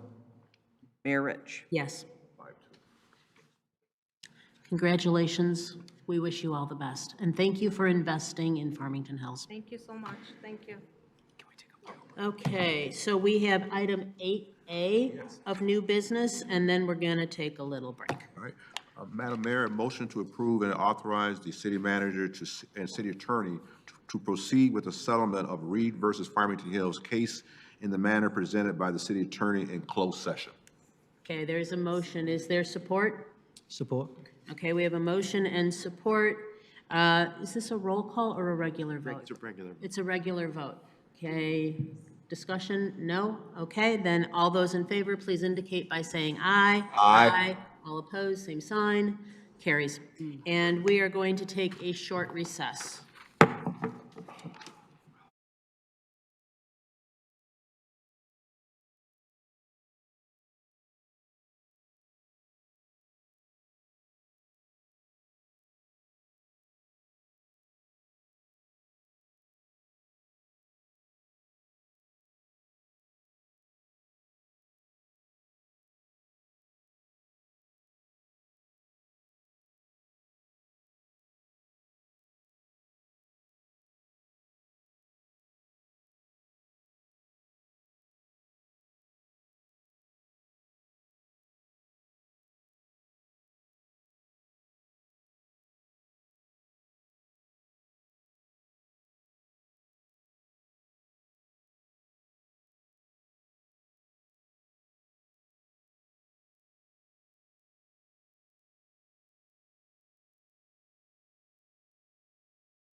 We're going to reconvene.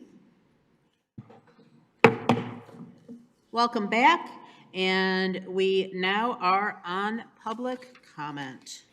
So public comments are limited to 3 minutes for any item of city business not on the agenda. The rules of public comment are posted outside of the council chamber, and anyone who wishes to speak needs to complete a card and turn it in to the clerk. So our first one up is Marlene Tullis, to be followed by, I'm sorry if I can't read your writing, but Edwin Matiszewicz? Okay, you're second.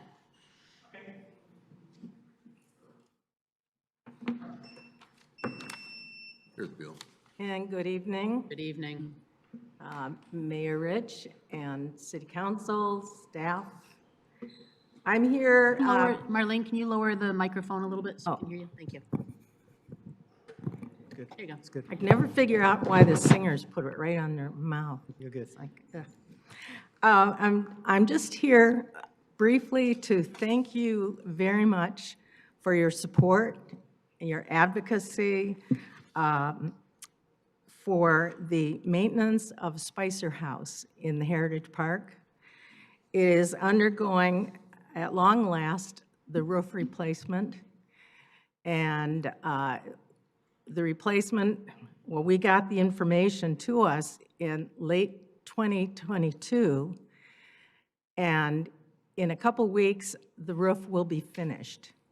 So it's been a long journey, but we're very pleased.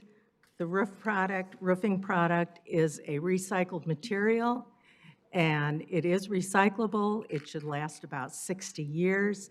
It looks like shingle, looks like the wood shingle that was there, but it's not going to collect moss. It's not going to be damaged by snow, rain, and it will support the building envelope for many, many years, hopefully more than 60 years, because maintenance is a big issue on this property.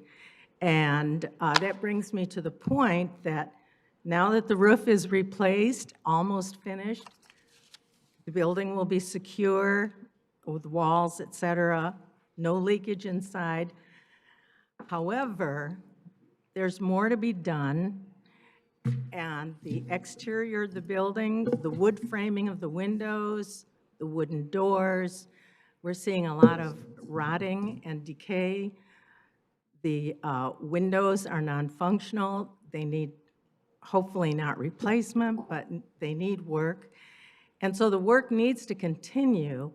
And we care about the interior, but we are concerned more with the exterior of the building and the integrity of the building.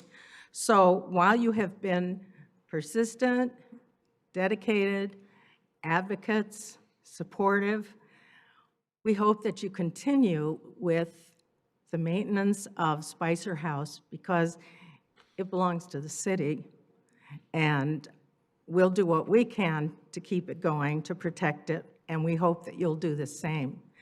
But I want to emphasize, thank you very much for bringing us to this point. We only have a couple more weeks to go when it will be done. The roof will be done. So thank you. Good night. Thank you. Good night. Thank you for your dedication, and thank you to the commission on our behalf. Well, I was sent here as the emissary of the entire commission. So Thank you. thank you again. Okay, Edwin Matiszewicz, followed by Erit Gill or Evit Gill.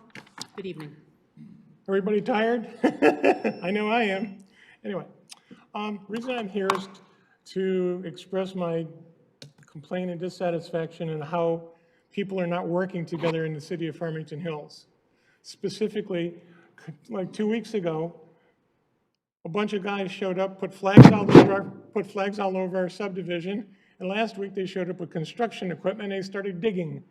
They're replacing all of our underground power lines, okay? They're starting with convolute, then putting in new lines themselves. And the president of my HOA and I are started digging into this. Why is this happening? We got no information from the city. Turns out this body at some point in time told the Public Service Commission to improve the electrical infrastructure of Michigan. So they turned around and they're pressing DTE to do it. So DTE picked our subdivision, which unfortunately does have 50-year-old underground power lines that are breaking. So they started putting the flags out, they started digging. Anyway, those people are not happy. The workers and the DTE people are pointing fingers at Farmington Hills because Farmington Hills didn't share our information with them. They didn't tell them how to enter and exit our subdivision without running through neighbors' yards. They didn't tell them any of that. They didn't give them our contact information, which you guys have because we filed our HOA board every year with the city. So I guess my goal for coming here is to request you guys to work with us instead of against us. Okay? That's what we want. And also to work with DTE and the Michigan Public Service Commission, because apparently you guys aren't doing any of those things. Anyway, that's my summary of the problem I'm here for. I have a few copies of the letter I wrote to Mr. McCagian. I didn't bring a lot, but if any of you guys want a copy of the letter I wrote, I'll be happy to give you a copy. Thank you. If you would please leave the letter with the clerk, she'll make sure that it gets to all of us. And Mr. Mection, was there something you wanted to say on this one? Thank you, Mr. Muscovich, for providing the information. We appreciate it. And as I mentioned to you, so I think where a lot of this comes from is back in the summer of '21 when we had all those repeated storms. I think there was a large push by the mayor and council at that time, putting a lot of pressure on DTE to not only clear lines, but also upgrade the infrastructure in the city. Mr. Muscovich, in his letter, it's a great letter, and we can do these things. We penalize myself. We have not been contacted by DTE at all. Okay, so you guys are blindsided on DTE, well, the Public Service Commission and the present DTE folks, you're blindsided as well then. We were. And so I'm happy to reach out to our governmental affairs person. That's not a problem. We'll have a good conversation with them. They should have let us know that they were moving into the neighborhood to do that. Our subdivision would like a couple of things. We'd like to have a single point contact. I have that. We'll be in touch. We cornered this guy from DTE in a pickup truck today, and we talked to him, and I got his business card. So I have a contact. I can share it with you guys if you want. But also the guy who's doing the boring and underground convolute installation. So thank you, sir. I'm sorry? Thank you for the comments this evening. So I think Mr. Mection addressed what your concern was. I gave it to Gary and to your sister. So we're all set. Thank you. Anyway, also I would like to see. Thank you, sir. Yeah, I would like to see if you could do something about the flag situation. One more comment here. Thank you, sir. The flags are. Sir, we heard you. Thank you. You want me to stop? Mr. Muscovich, why don't, if there are additional Sir, things. your time is up. I'm sorry. If there are additional things, Karen can meet you in the hall. I got more comments about the flag problem. Okay, well, come back next time, or make sure that the clerk gets the comments, and that'll get sent to all of us. Thank you. Okay. Eric Gill to be followed by Angie Smith. Good evening. Good evening. My name is Irit. I live in Farmington Hills. There is a world war going on, and it has reached the streets of Farmington Hills. It is a war of truth versus propaganda lies, a war of good versus evil. The organizers of these protesters and student encampments popping up all over America want to globalize their intifada. They'll tell you that themselves. They don't hide it. The intifada is not any sort of resistance, as they would lead you to believe. It is jihad. Intifada is acts of terrorism against Jews and anyone else who happens to be in the way. Intifada is when my next door neighbor gets blown to bits by a suicide bomber because she went to the mall. Intifada is when my husband's uncle got stabbed to death in front of his home while protecting his young children from a rabid terrorist. It is shocking to me to see these young people coming to these meetings and repeating the false narratives that they are being spoon-fed by Holocaust deniers and Jew haters.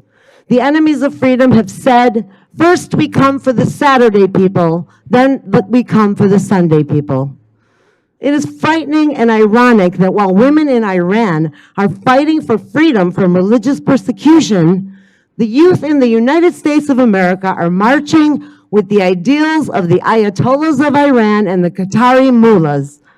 Meanwhile, Israel, one tiny Jewish country just trying to exist peacefully amongst 55 Muslim-majority nations, is being attacked daily from several borders. The North is burning, the South is burning, and the internet is burning with hateful blood libels, all in the name of Allah. Over 100,000 Israelis are currently displaced from their homes, yet you don't hear about that on your news. Hundreds of rockets have continuously been fired into tiny Israel since October 7th, 2023, from Hezbollah, Hamas, and other Iranian proxies, and you don't hear about that on your news. The collective Arab nations hate the existence of Israel so much that they are willing to sacrifice the lives of the what's so-called innocent Palestinians. It is time to acknowledge the blatant hatred of Jews, making us legitimate targets. It is imperative that we save our future generations from this indoctrination so all people may live side by side peacefully and preserve our American culture. This is a war between truth and fake news. Choose your side carefully. Thank you very much. Angie Smith, to be followed by Victoria Johnston.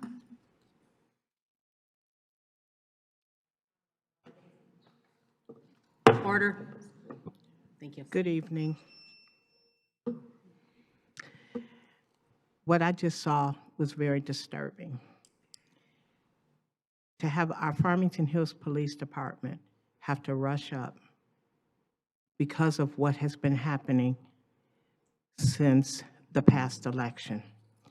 I want to thank Chief King and the Farmington Hills Police Department, as well as the fire department. I did a FOIA, and I am a taxpayer. On June 10th, 2024, we had 25 officers in place in this building. We, the taxpayers, are paying $10,000 for the officers to be here, all because an individual made a promise that has not been kept.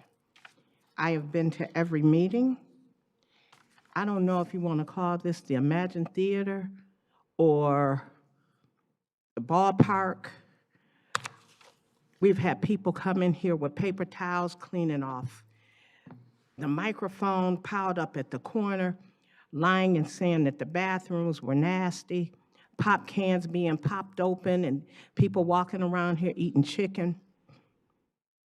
People doing all this and holding their ears. I want my city council back. I want my meetings back. This has become a disgrace, not only to the community, people are talking. This is an election year coming up in 2025.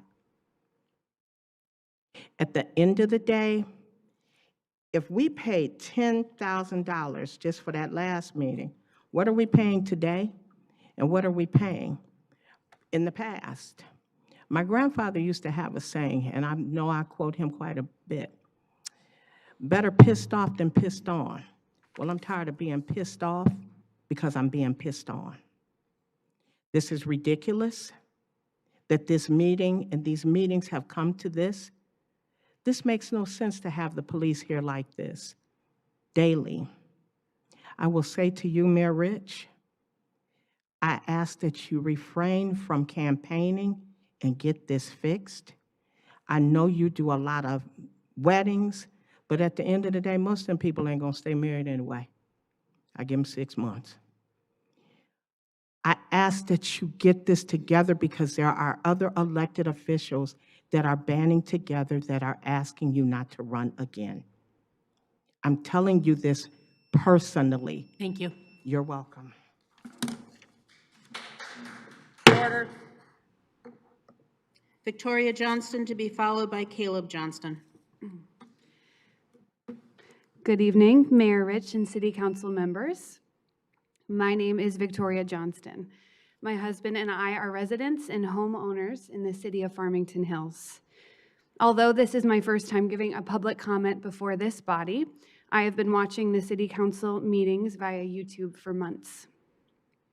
I have been watching as some Farmington Hills residents and many non-Farmington Hills residents have come to these meetings and given public comment, asking that a ceasefire resolution be passed regarding the conflict between Israel and Palestine. I want to express my thanks to you all for not passing any sort of resolution or proclamation regarding this conflict. It is with great pride and joy that in this country I have the opportunity to vote for my elected officials, from the local level to the federal level. As a city council, I have voted for you for the sake of overseeing city business. I believe it would be inappropriate and outside of your authority to pass a resolution or release a proclamation on international affairs. In the last council meeting, it was stated that policies passed by resolution in 2005 outline what the jurisdiction and the purview of this body is, and things pertaining to foreign policy and international affairs are not included in there. In the last meeting, there was also acknowledgement of the error of the Council's choice to weigh in on the Russia-Ukraine issue in 2022, as this sets a precedent that is outside of the rightful scope of what the Council is to oversee and do. I thank you that in a time of great disdain and disrespect for the law in our country, you are holding firm to resolutions that govern you and that you are staying within the parameters and power of your power and authority as a city council. It takes great restraint and integrity to do so, and this is all but lost in the majority of our governmental bodies today. Thank you for your professionalism and for how you have conducted these meetings with respect and with dignity, and for how you have held the standard of decorum even in the midst of hostility and disrespect. Thank you for all that you do. Thank you. Caleb Johnston to be followed by Amal Salem. Good evening, Mayor and City Council members. My name is Caleb Johnston, and I am a resident of Farmington Hills. I love this city, and I love this country. I'm speaking on behalf of myself and others in my community regarding the conduct of City Council meetings these last few months. I want to thank you and honor you for giving up valuable time to work for the residents of Farmington Hills and to hear our concerns. I want to thank you for continuing to abide by the policy set in place, not caving to pressure by putting precious energy and time into policy that does not concern the purpose of these meetings. Thank you for instead putting your energy into the effective governing and running of our beautiful city. I am thankful for the organization and the structure brought by the council last meeting, bringing order and clarity to the confusion and turmoil of previous meetings. I would like the hearing body to know that there are residents of Farmington Hills, like myself, who are here to support them, keep them accountable, and to work with them to see Farmington Hills continue to grow and flourish. Thank you. Thank you. Amal Salem followed by Sina Nasser.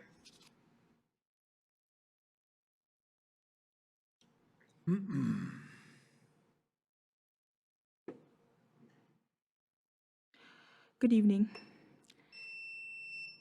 The name on that blue slip that I submitted is a lot more important than my legal name. The name Emel Salim is the name of a 3-year-old martyr who was senselessly murdered by the apartheid state of Israel. This girl had her whole life ahead of her, but her home was bombed and she died alongside her twin sister, Ailul. let me clear something else up. I don't need saving. I'm not being brainwashed or spoon-fed BS. I have done a lot of research. I have learned all I could about the history of what Israel is. I know a lot about the different massacres, about the events leading up to 1948, the Nakba. I know what the events leading up to the Naksa, which is called the setback in 1967.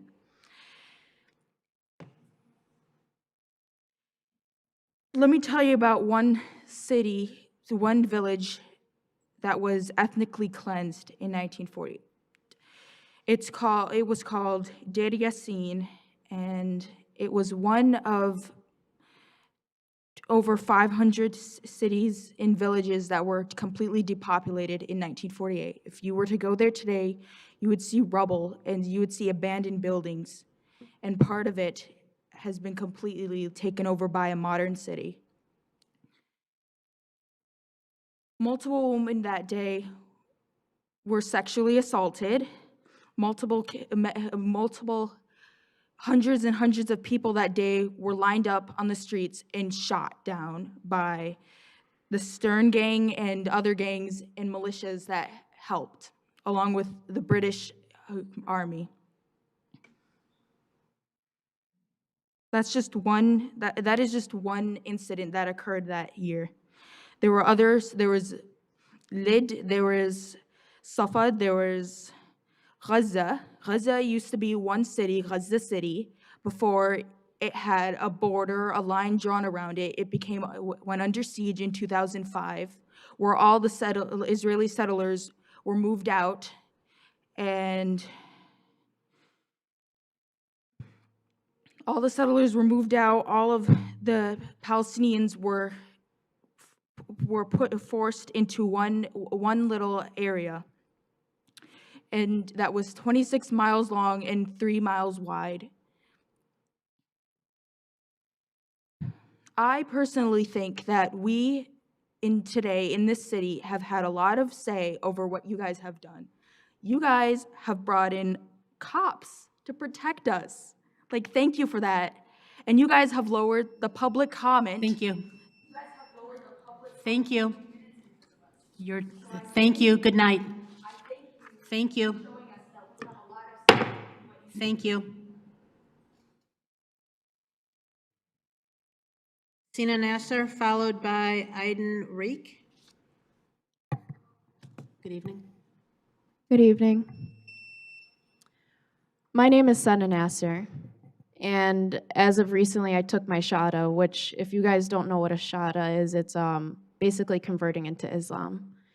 And in the small moments that I've gotten to know the community and everybody around me, let me just say Islam is a beautiful, beautiful representation. And I just want to say for everybody that's here tonight, thank you. Thank you for the time that you guys are putting up. But let me just say,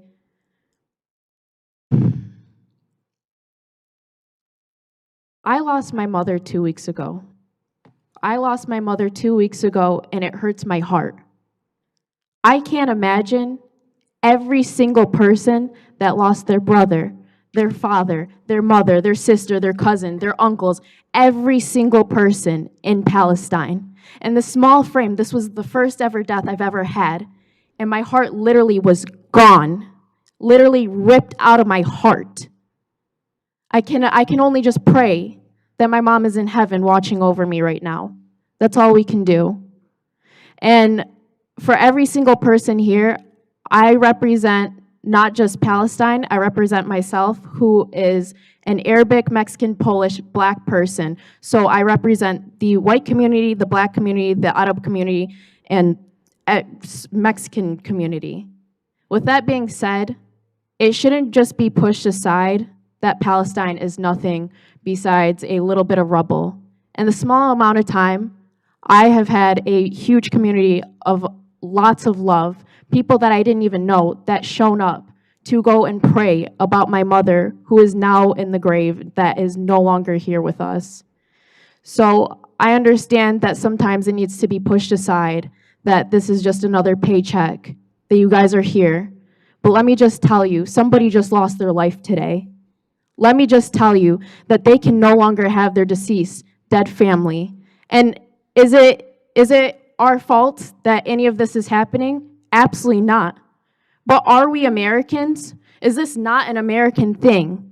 Why we are all here to be in a public service, to understand why we are speaking up, why we are here speaking up, because Ukraine was talked about, Black Lives Matters was talked about, but Palestine is nothing but rubble.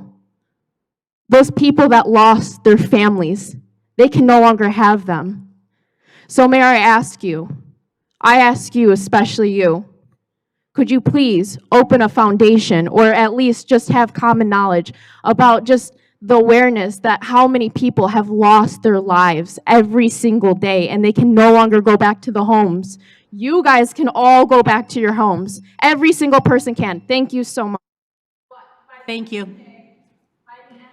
Thank you, that's your time. Thank you, that's your time. Condolences on the passing of your mother. Thank you, good night. Iden Reek to be followed by Mona Cram.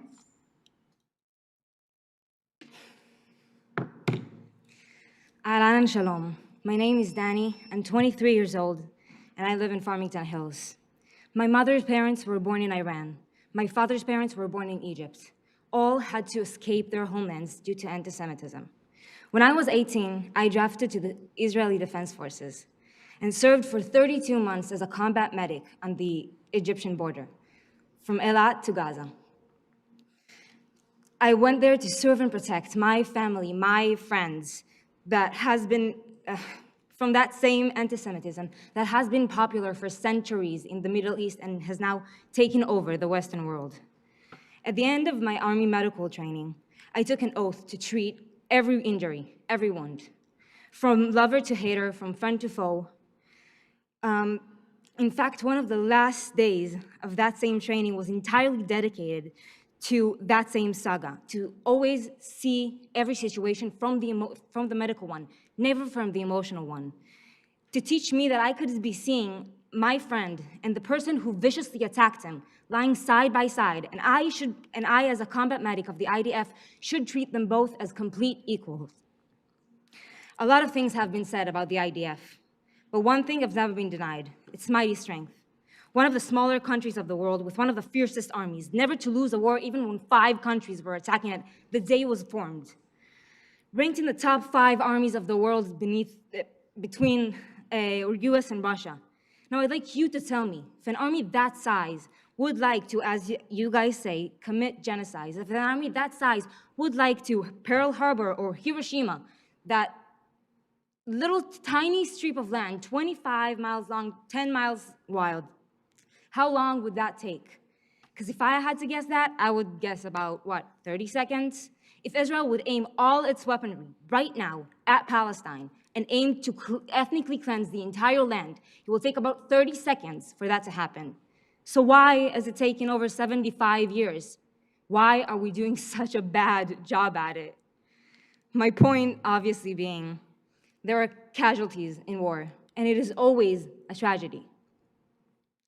The first week of the war, I lost 3 friends who fought the terrorists and died doing so. It is never an easy thing losing a loved one. It shakes you up. You know what doesn't just shake you up? On the morning of October 7, I lost 5 friends, almost double the amount. 3 were on a music festival celebrating peace and love. 1 was in the wrong place at the wrong time.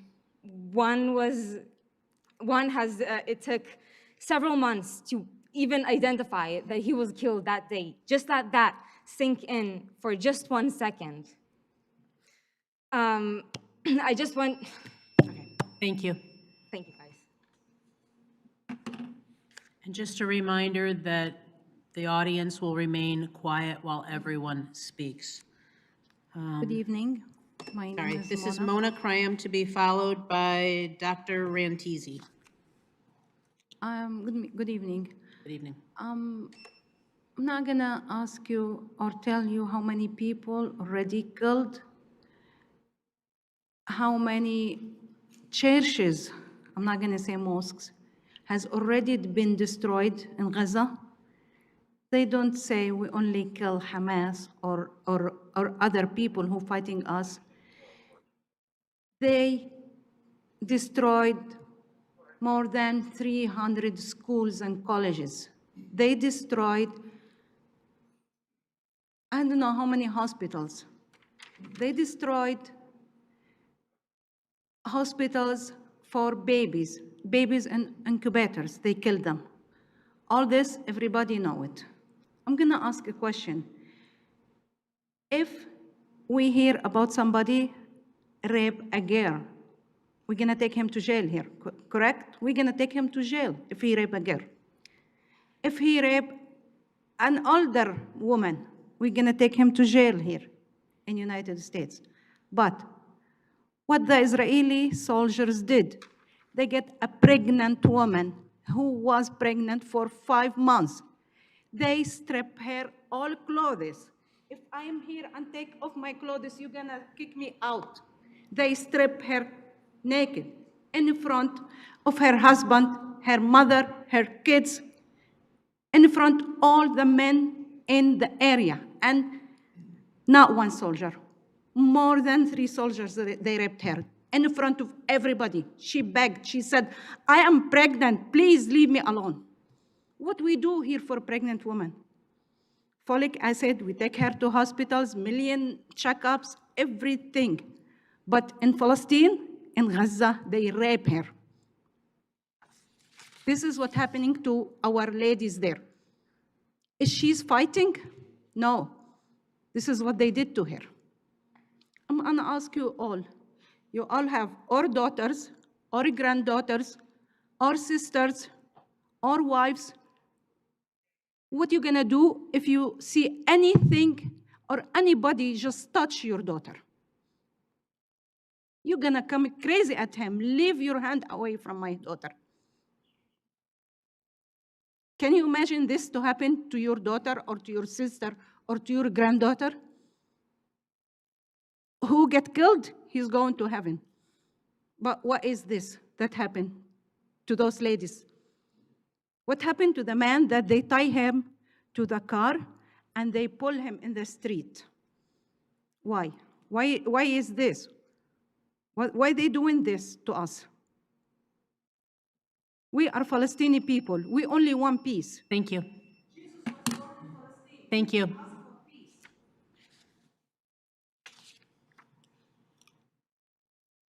Dr. Rantisi, followed by Dr. Adnan Al-Barsh.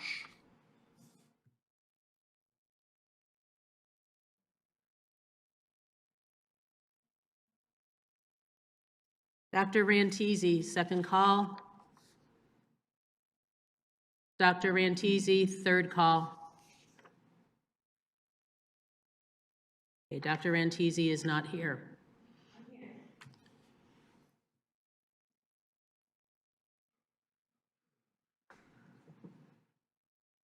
Good evening. Anti-Zionism is not anti-Semitism. Anti-Zionism is not anti-Semitism. The same way Zionism is not Judaism. Zionism is not Judaism. It's unlucky for Zionists that Palestinians have been afflicted with the gene of unrelenting resistance, sumud in Arabic, unrelenting resistance. The steadfast resistance of the Palestinians is as relentless as the 2,000-pound bombs that the U.S. has so graciously been providing to Israel with my tax money. For all of you that think that we don't live in Farmington Hills, open your eyes. Farmington Hills is 40% minority made up of us. You understand? We're not going anywhere. Our tax money is just as good as everyone else's, okay? These 2,000-pound bombs that have been raining down on Gaza, okay, since October 7th or October 8th, have been provided by the U.S. with our tax money. That's why we're here. because it is our tax money. We voted you in, by the way. Mr. Aldred, you know how you pray for the destruction of Jerusalem in your church? Guess what I pray for? I pray to pray in Jerusalem. I pray every day. I shed tears daily so I can pray in Jerusalem. Jerusalem. That is the third holiest place for Muslims in the world. It's a sacred place for Palestinians. We will not give it up. This is why it's called Al-Aqsa flood.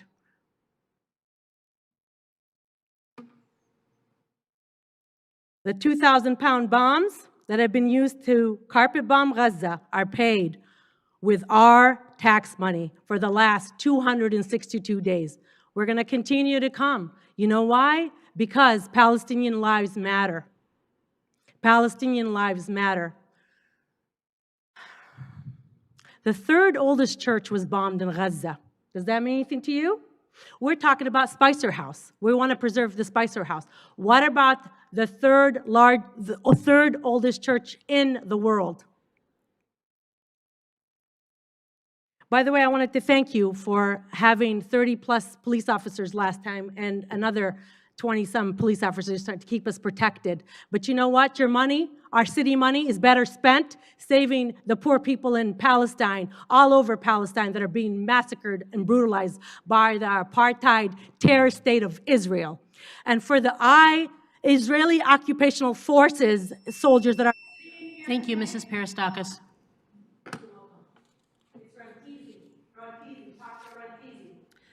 Dr. Adnan Al-Barsh, to be followed by Hind Rajab. And say something about Dr. Adnan Barsh. He was arrested with the rest of the medical staff at Oda Hospital back in December. He was tortured to death and died in April. I was going to talk about that, but I really want to say something else. I really don't have the opportunity to speak to people like y'all. Maybe you don't understand what's going on in the world. Genocide is being committed. The people of my faith, of the Islamic faith, believe it's an egregious thing against our sense of manliness, humanity, and everything that's inside us as a human being to resist genocide, to resist people being killed, systematically exterminated. I mean, the facts and figures aren't things that I'm saying. This is the international world courts are saying these things. So what I'm saying is this.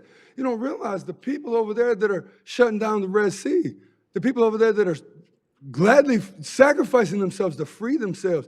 Israel to us is not a state on a land with no people for people with no land. It's a European colony. It's the last vestige of European colonialism in the world. And we're opposing that. We're opposing that, and we're going to end that. I mean, you see what's going on in the world. The people are not giving up. They're not. And for the young lady, she said about how they could destroy the people in 30 seconds. They've been in there for 200 and some days, and they're still getting their soldiers sent out every day. The people are proud to resist injustice like that. We're not saying we're anti-American. We're from America. And just like the people in France, the people in Belgium, the people indigenous to all over the world, this is horrible.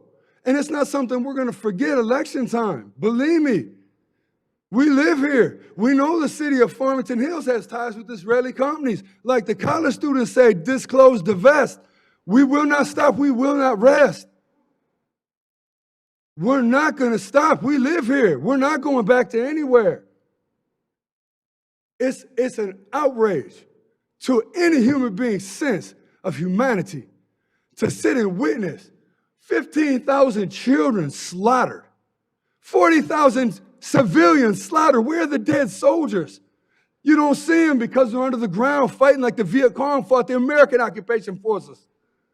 What side of history are you on? The side that protested the Vietnam War and that illegal occupation? Or the side that's standing up and saying, no, ethnic cleansing is not going to work in Gaza. It's not going to work. So what are we going to do? Those people are not going to stop fighting Israel. They want their land back. 75 years, the Israelis have two passports, an Israeli passport and a passport for France or Germany or something like that. Like what our scholars say, it's time they start using their other passport and go back to where they came from. Gaza belongs to the people in Palestine. Palestine belongs to Palestinians. Thank you. Mrs. Peristakis, please be in order. Hind Rajab, followed by Sophie. Hind Rajab, going twice. Hind Rajab. Okay, Sophie, followed by Mandy Lee.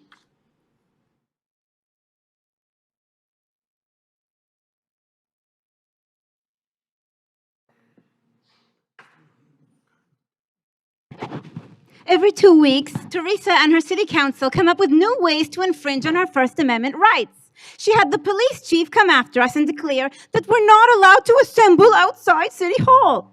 I called lawyers in every department in City Hall, including the police department, to record that Teresa was lying. We have the First Amendment right to assemble. Last meeting, Teresa called out to one woman, "You obviously aren't from Gaza," ordering her to reveal where she lives. But this woman actually was a refugee from Gaza. The level of incompetence, disrespect, and condescension from Teresa and the city council is breathtaking. We have had medical doctors speak here, nurses who literally just came back from Gaza, neck-based survivors, professors, and lawyers.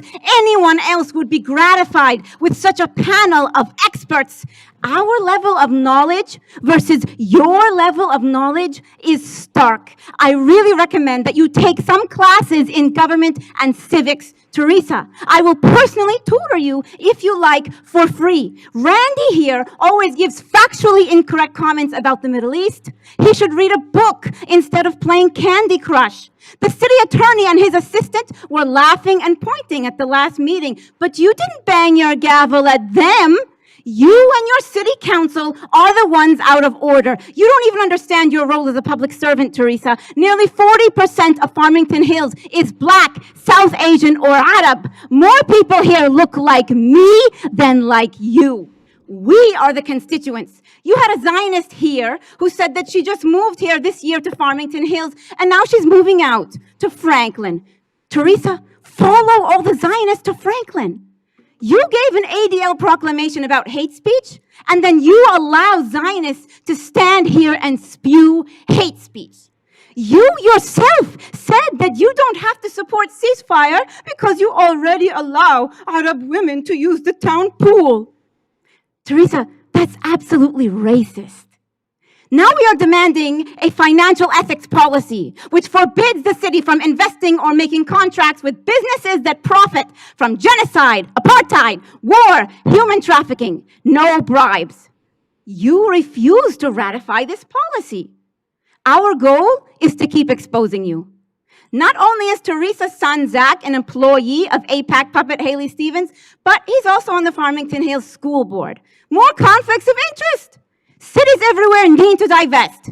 Dry up the Zionist funding. Check what bonds, shares, and securities your city invests your tax money in. See what companies your city makes contracts with. Check what shares the pension funds are invested in. That's just a taste of our city divestment webinar coming soon. Teresa, you're exposed.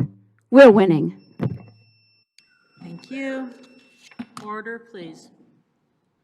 Mandy Lee, to be followed by Miriam Dukan.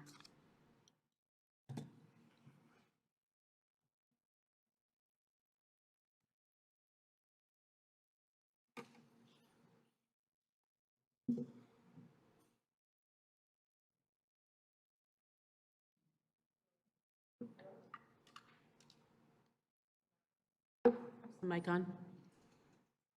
Hey, folks, the mic's not on.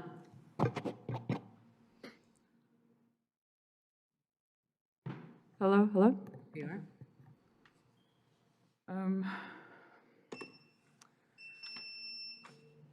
I spent this morning with the family of John Zook Jr., who was shot by police 6 times after calling for medical help in front of his 4-year-old child. And I've seen what a family grieves like when they can't say goodbye to their loved one. I've seen how much grief that is. But can you imagine 20 members of your family dying, 40, or 100. That's the reality that Gazans live with and Palestinians live with.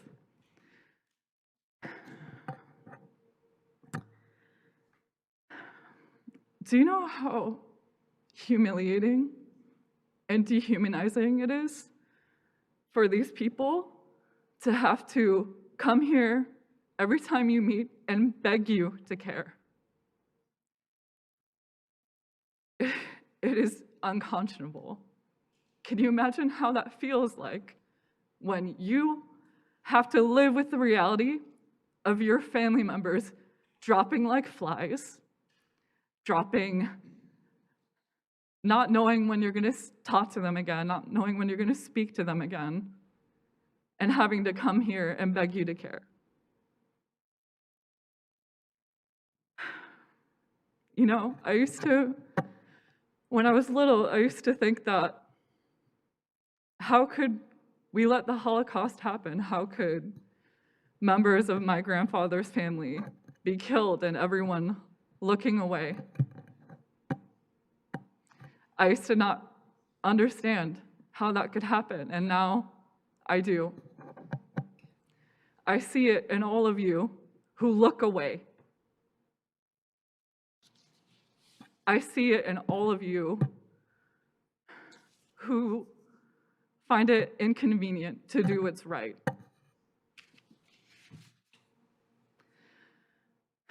You know, like, there was a bombing that happened on December 11th, 2023, that killed over 100 civilians and 50 children. This is a conflict, and this is a genocide where there are more children killed in a single bomb strike than any other modern war recorded in history. And this has happened hundreds of times. Hundreds. And they have the most advanced weaponry in the world. They know what they're doing. Thank you. Thank you. Thank you.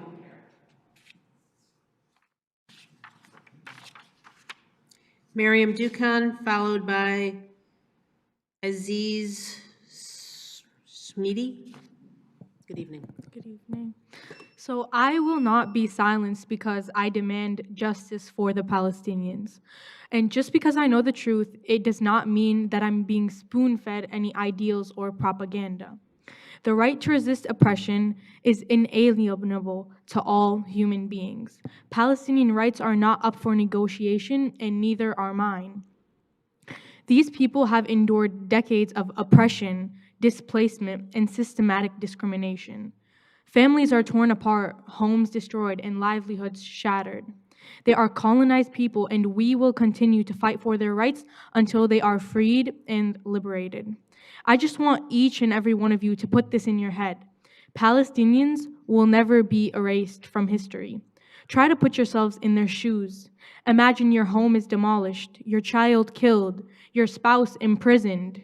You would feel anger and respond just as anyone would. We cannot equate the violence of the oppressor with the violence of the oppressed. Palestinians go to bed every night not knowing if they will come to see the next morning. Their lives are dominated by fear as they wonder whether the bombs and gunshots will take them or their children.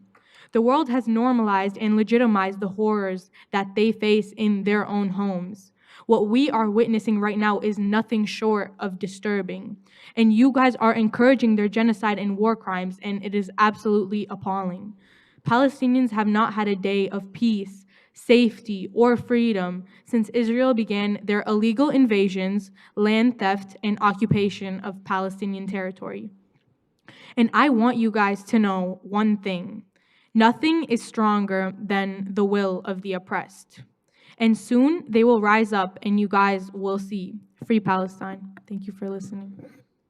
Thank you.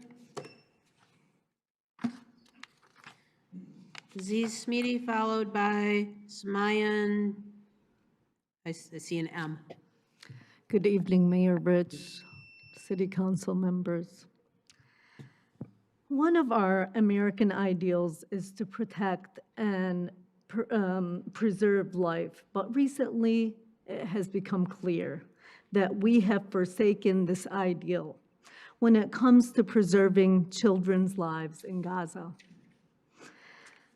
You may ask, how did we do that? My fellow Americans, we have been aiding, funding, and supporting with weapons and ammunitions the craziest war criminals. Isn't it time to stop the onslaught? I'm not asking you for too much. Believe it or not, one simple thing to do is to divest from companies and entities that directly support the Israeli war machines. Thank you. Thank you.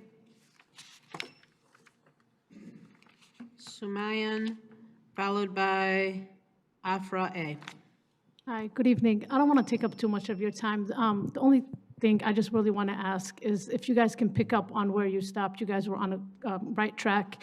Please don't cave into the pressure that you received. I know you received a lot of emails, but at the same time, a lot of people are asking for this resolution.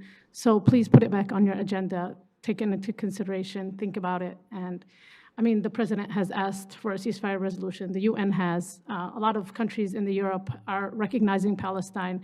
I don't want Farmington Hills to go down in history as, one that ignored this issue. Please just, take it and put it back on the agenda. Good night. Good night. Thank you. Afra A, followed by Peter Peristakis. Good evening. Good evening. I stand here today deeply disappointed and hurt by this council's refusal to pass a ceasefire resolution. For over 6 months, our community has been coming before you and asking for our city council to put this resolution to a vote at minimum, to at least let your constituents know where you stand, yet even that was too much to ask. Your actions and lack thereof have spoken much louder than words. It is very clear that you are bought and paid for, lacking the courage to take a stand on an issue you've previously addressed for other international crises, but refuse to do the same for the Palestinians. You won't even make a public statement of support or show any form of sympathy for us. You've all made statements in private or behind closed doors, yet you refuse to make any public comments or take a public stand. Sit with that for a minute and let that sink in. Understand the message that you're sending. This is not just about a resolution. It's about the values we hold as a community and the integrity of our leaders. It's time for you to reflect on your actions and the consequences that they carry. We deserve leaders who stand for justice and compassion, not silence and disregard. And my question to you, and I hope that you would be able to address this at a time that you might be giving comments, is why won't you make a statement of support to your community and constituents here? What have you done publicly to address the pain and struggles of your constituents? Now, I understand Israel and Palestine are overseas. The pain and suffering and struggle is not in front of you, and I understand that. And you're removed from it, so it might be difficult for you to feel that. My question to you is, what are you doing for us here? Members here who have family overseas, who have lost, what statement have you made to them of support, of compassion, of sympathy? If anything, we have gotten the complete opposite. Make a statement. We want to hear from you. You've made plenty of statements in the past. I'm not even asking for a resolution. I would love one, but I have no faith in that. At minimum, as members of a city council, when your constituents are coming repeatedly for over 6 months, I cannot believe that not even a statement to put on record just to say, our dear community members, we feel you, we hear you, we sympathize with you, anything. Literally, there's been nothing. And if there was, it was behind closed doors, but nothing public. If you could please answer that later. Thank you so much. Thank you. Peter Peristakis, followed by Jenna.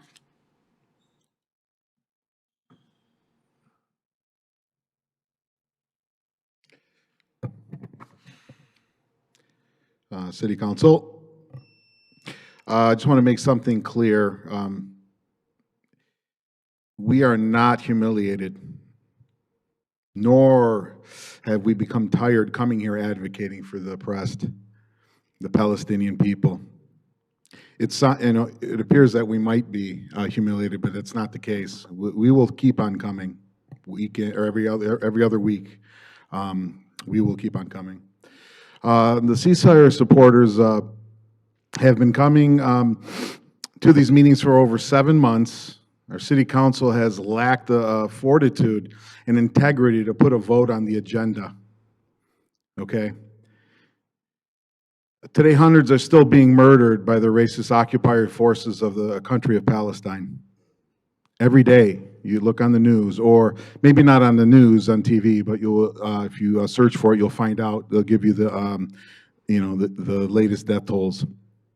I'm ashamed to admit that amongst the 7 of my elected city leaders seated in front of me, there's not one that has risen to this unprecedented occasion. You only have been hiding behind each other and end up all supporting murder.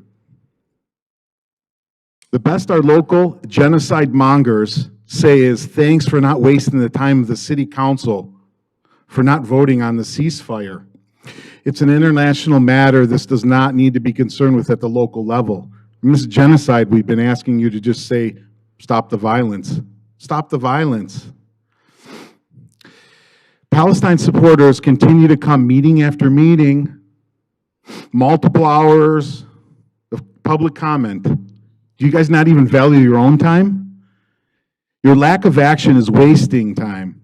The police force presence here is a waste of city funds. 10,000, 20,000 a month now, just because of 15, 20, 100 people coming here asking for a ceasefire?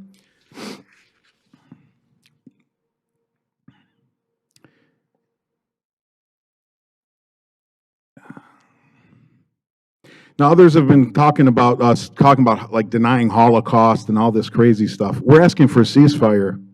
No one's denying anything about any other religion or any of that stuff. So I would love for you guys to just put it to a vote and quit hiding behind like this of not voting. Like if no one votes, then guess what? You all prove to be voting for genocide. And whoever's watching this on YouTube, the next time there's a meeting, get your asses in here, okay? You guys all watch to see what Sophie's going to say. But you know, you guys have to be here and speak up the same way. There's hundreds of you watching this every week. Thank you. Jenna, followed by Salah Al-Sayer.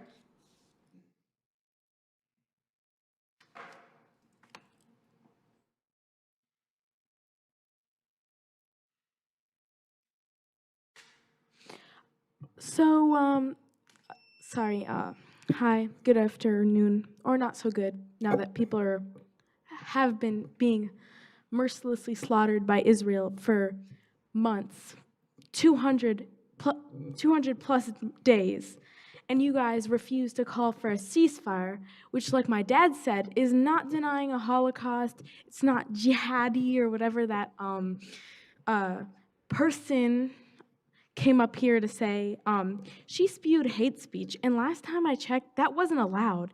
Personal attacks are not allowed, Teresa Rich, like you said, but that was a personal attack to me because it's kind of self-explanatory. Another person said that Israel doesn't intend to commit genocide.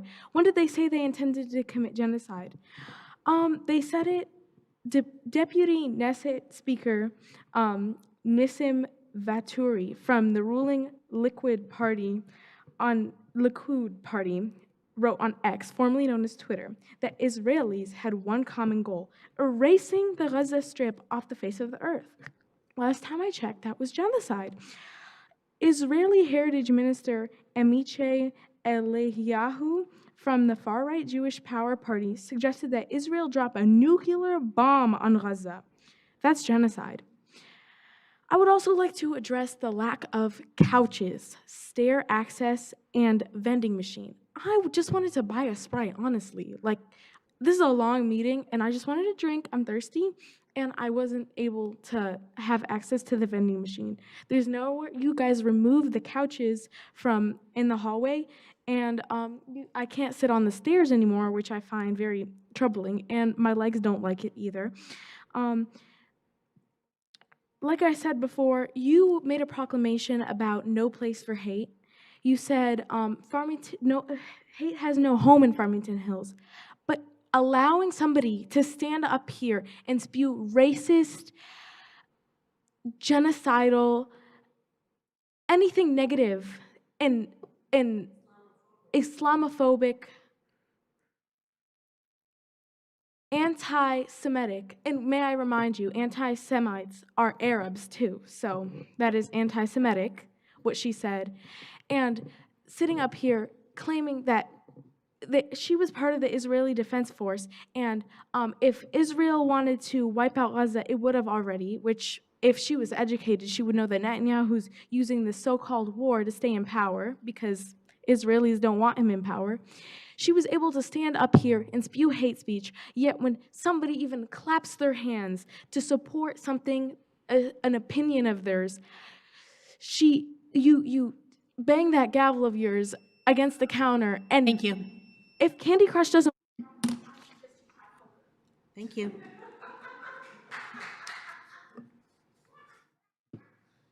Sayla Al-Sayer, followed by Dr.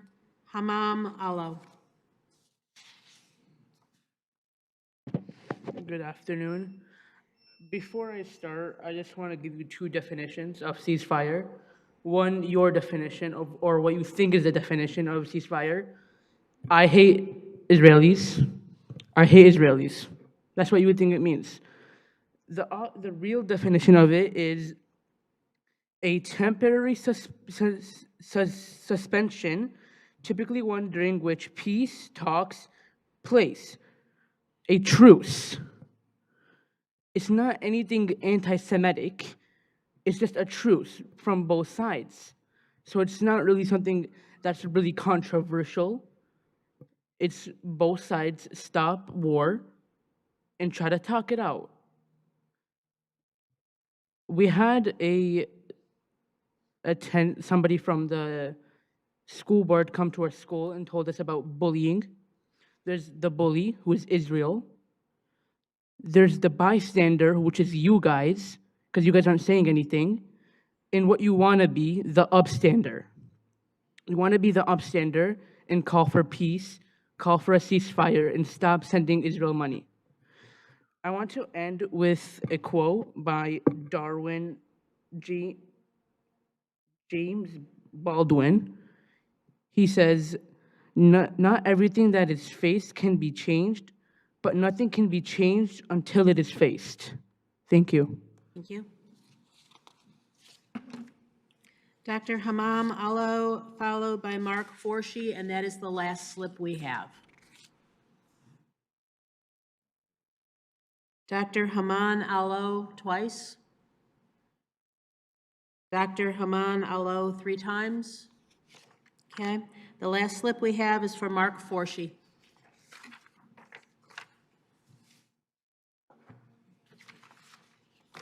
Hello, I live in Farmington Hills, and we know there are a lot of terrible things happening in Palestine and in Israel, but you are a city council. Your job is to tend to city business. You are not an international political forum.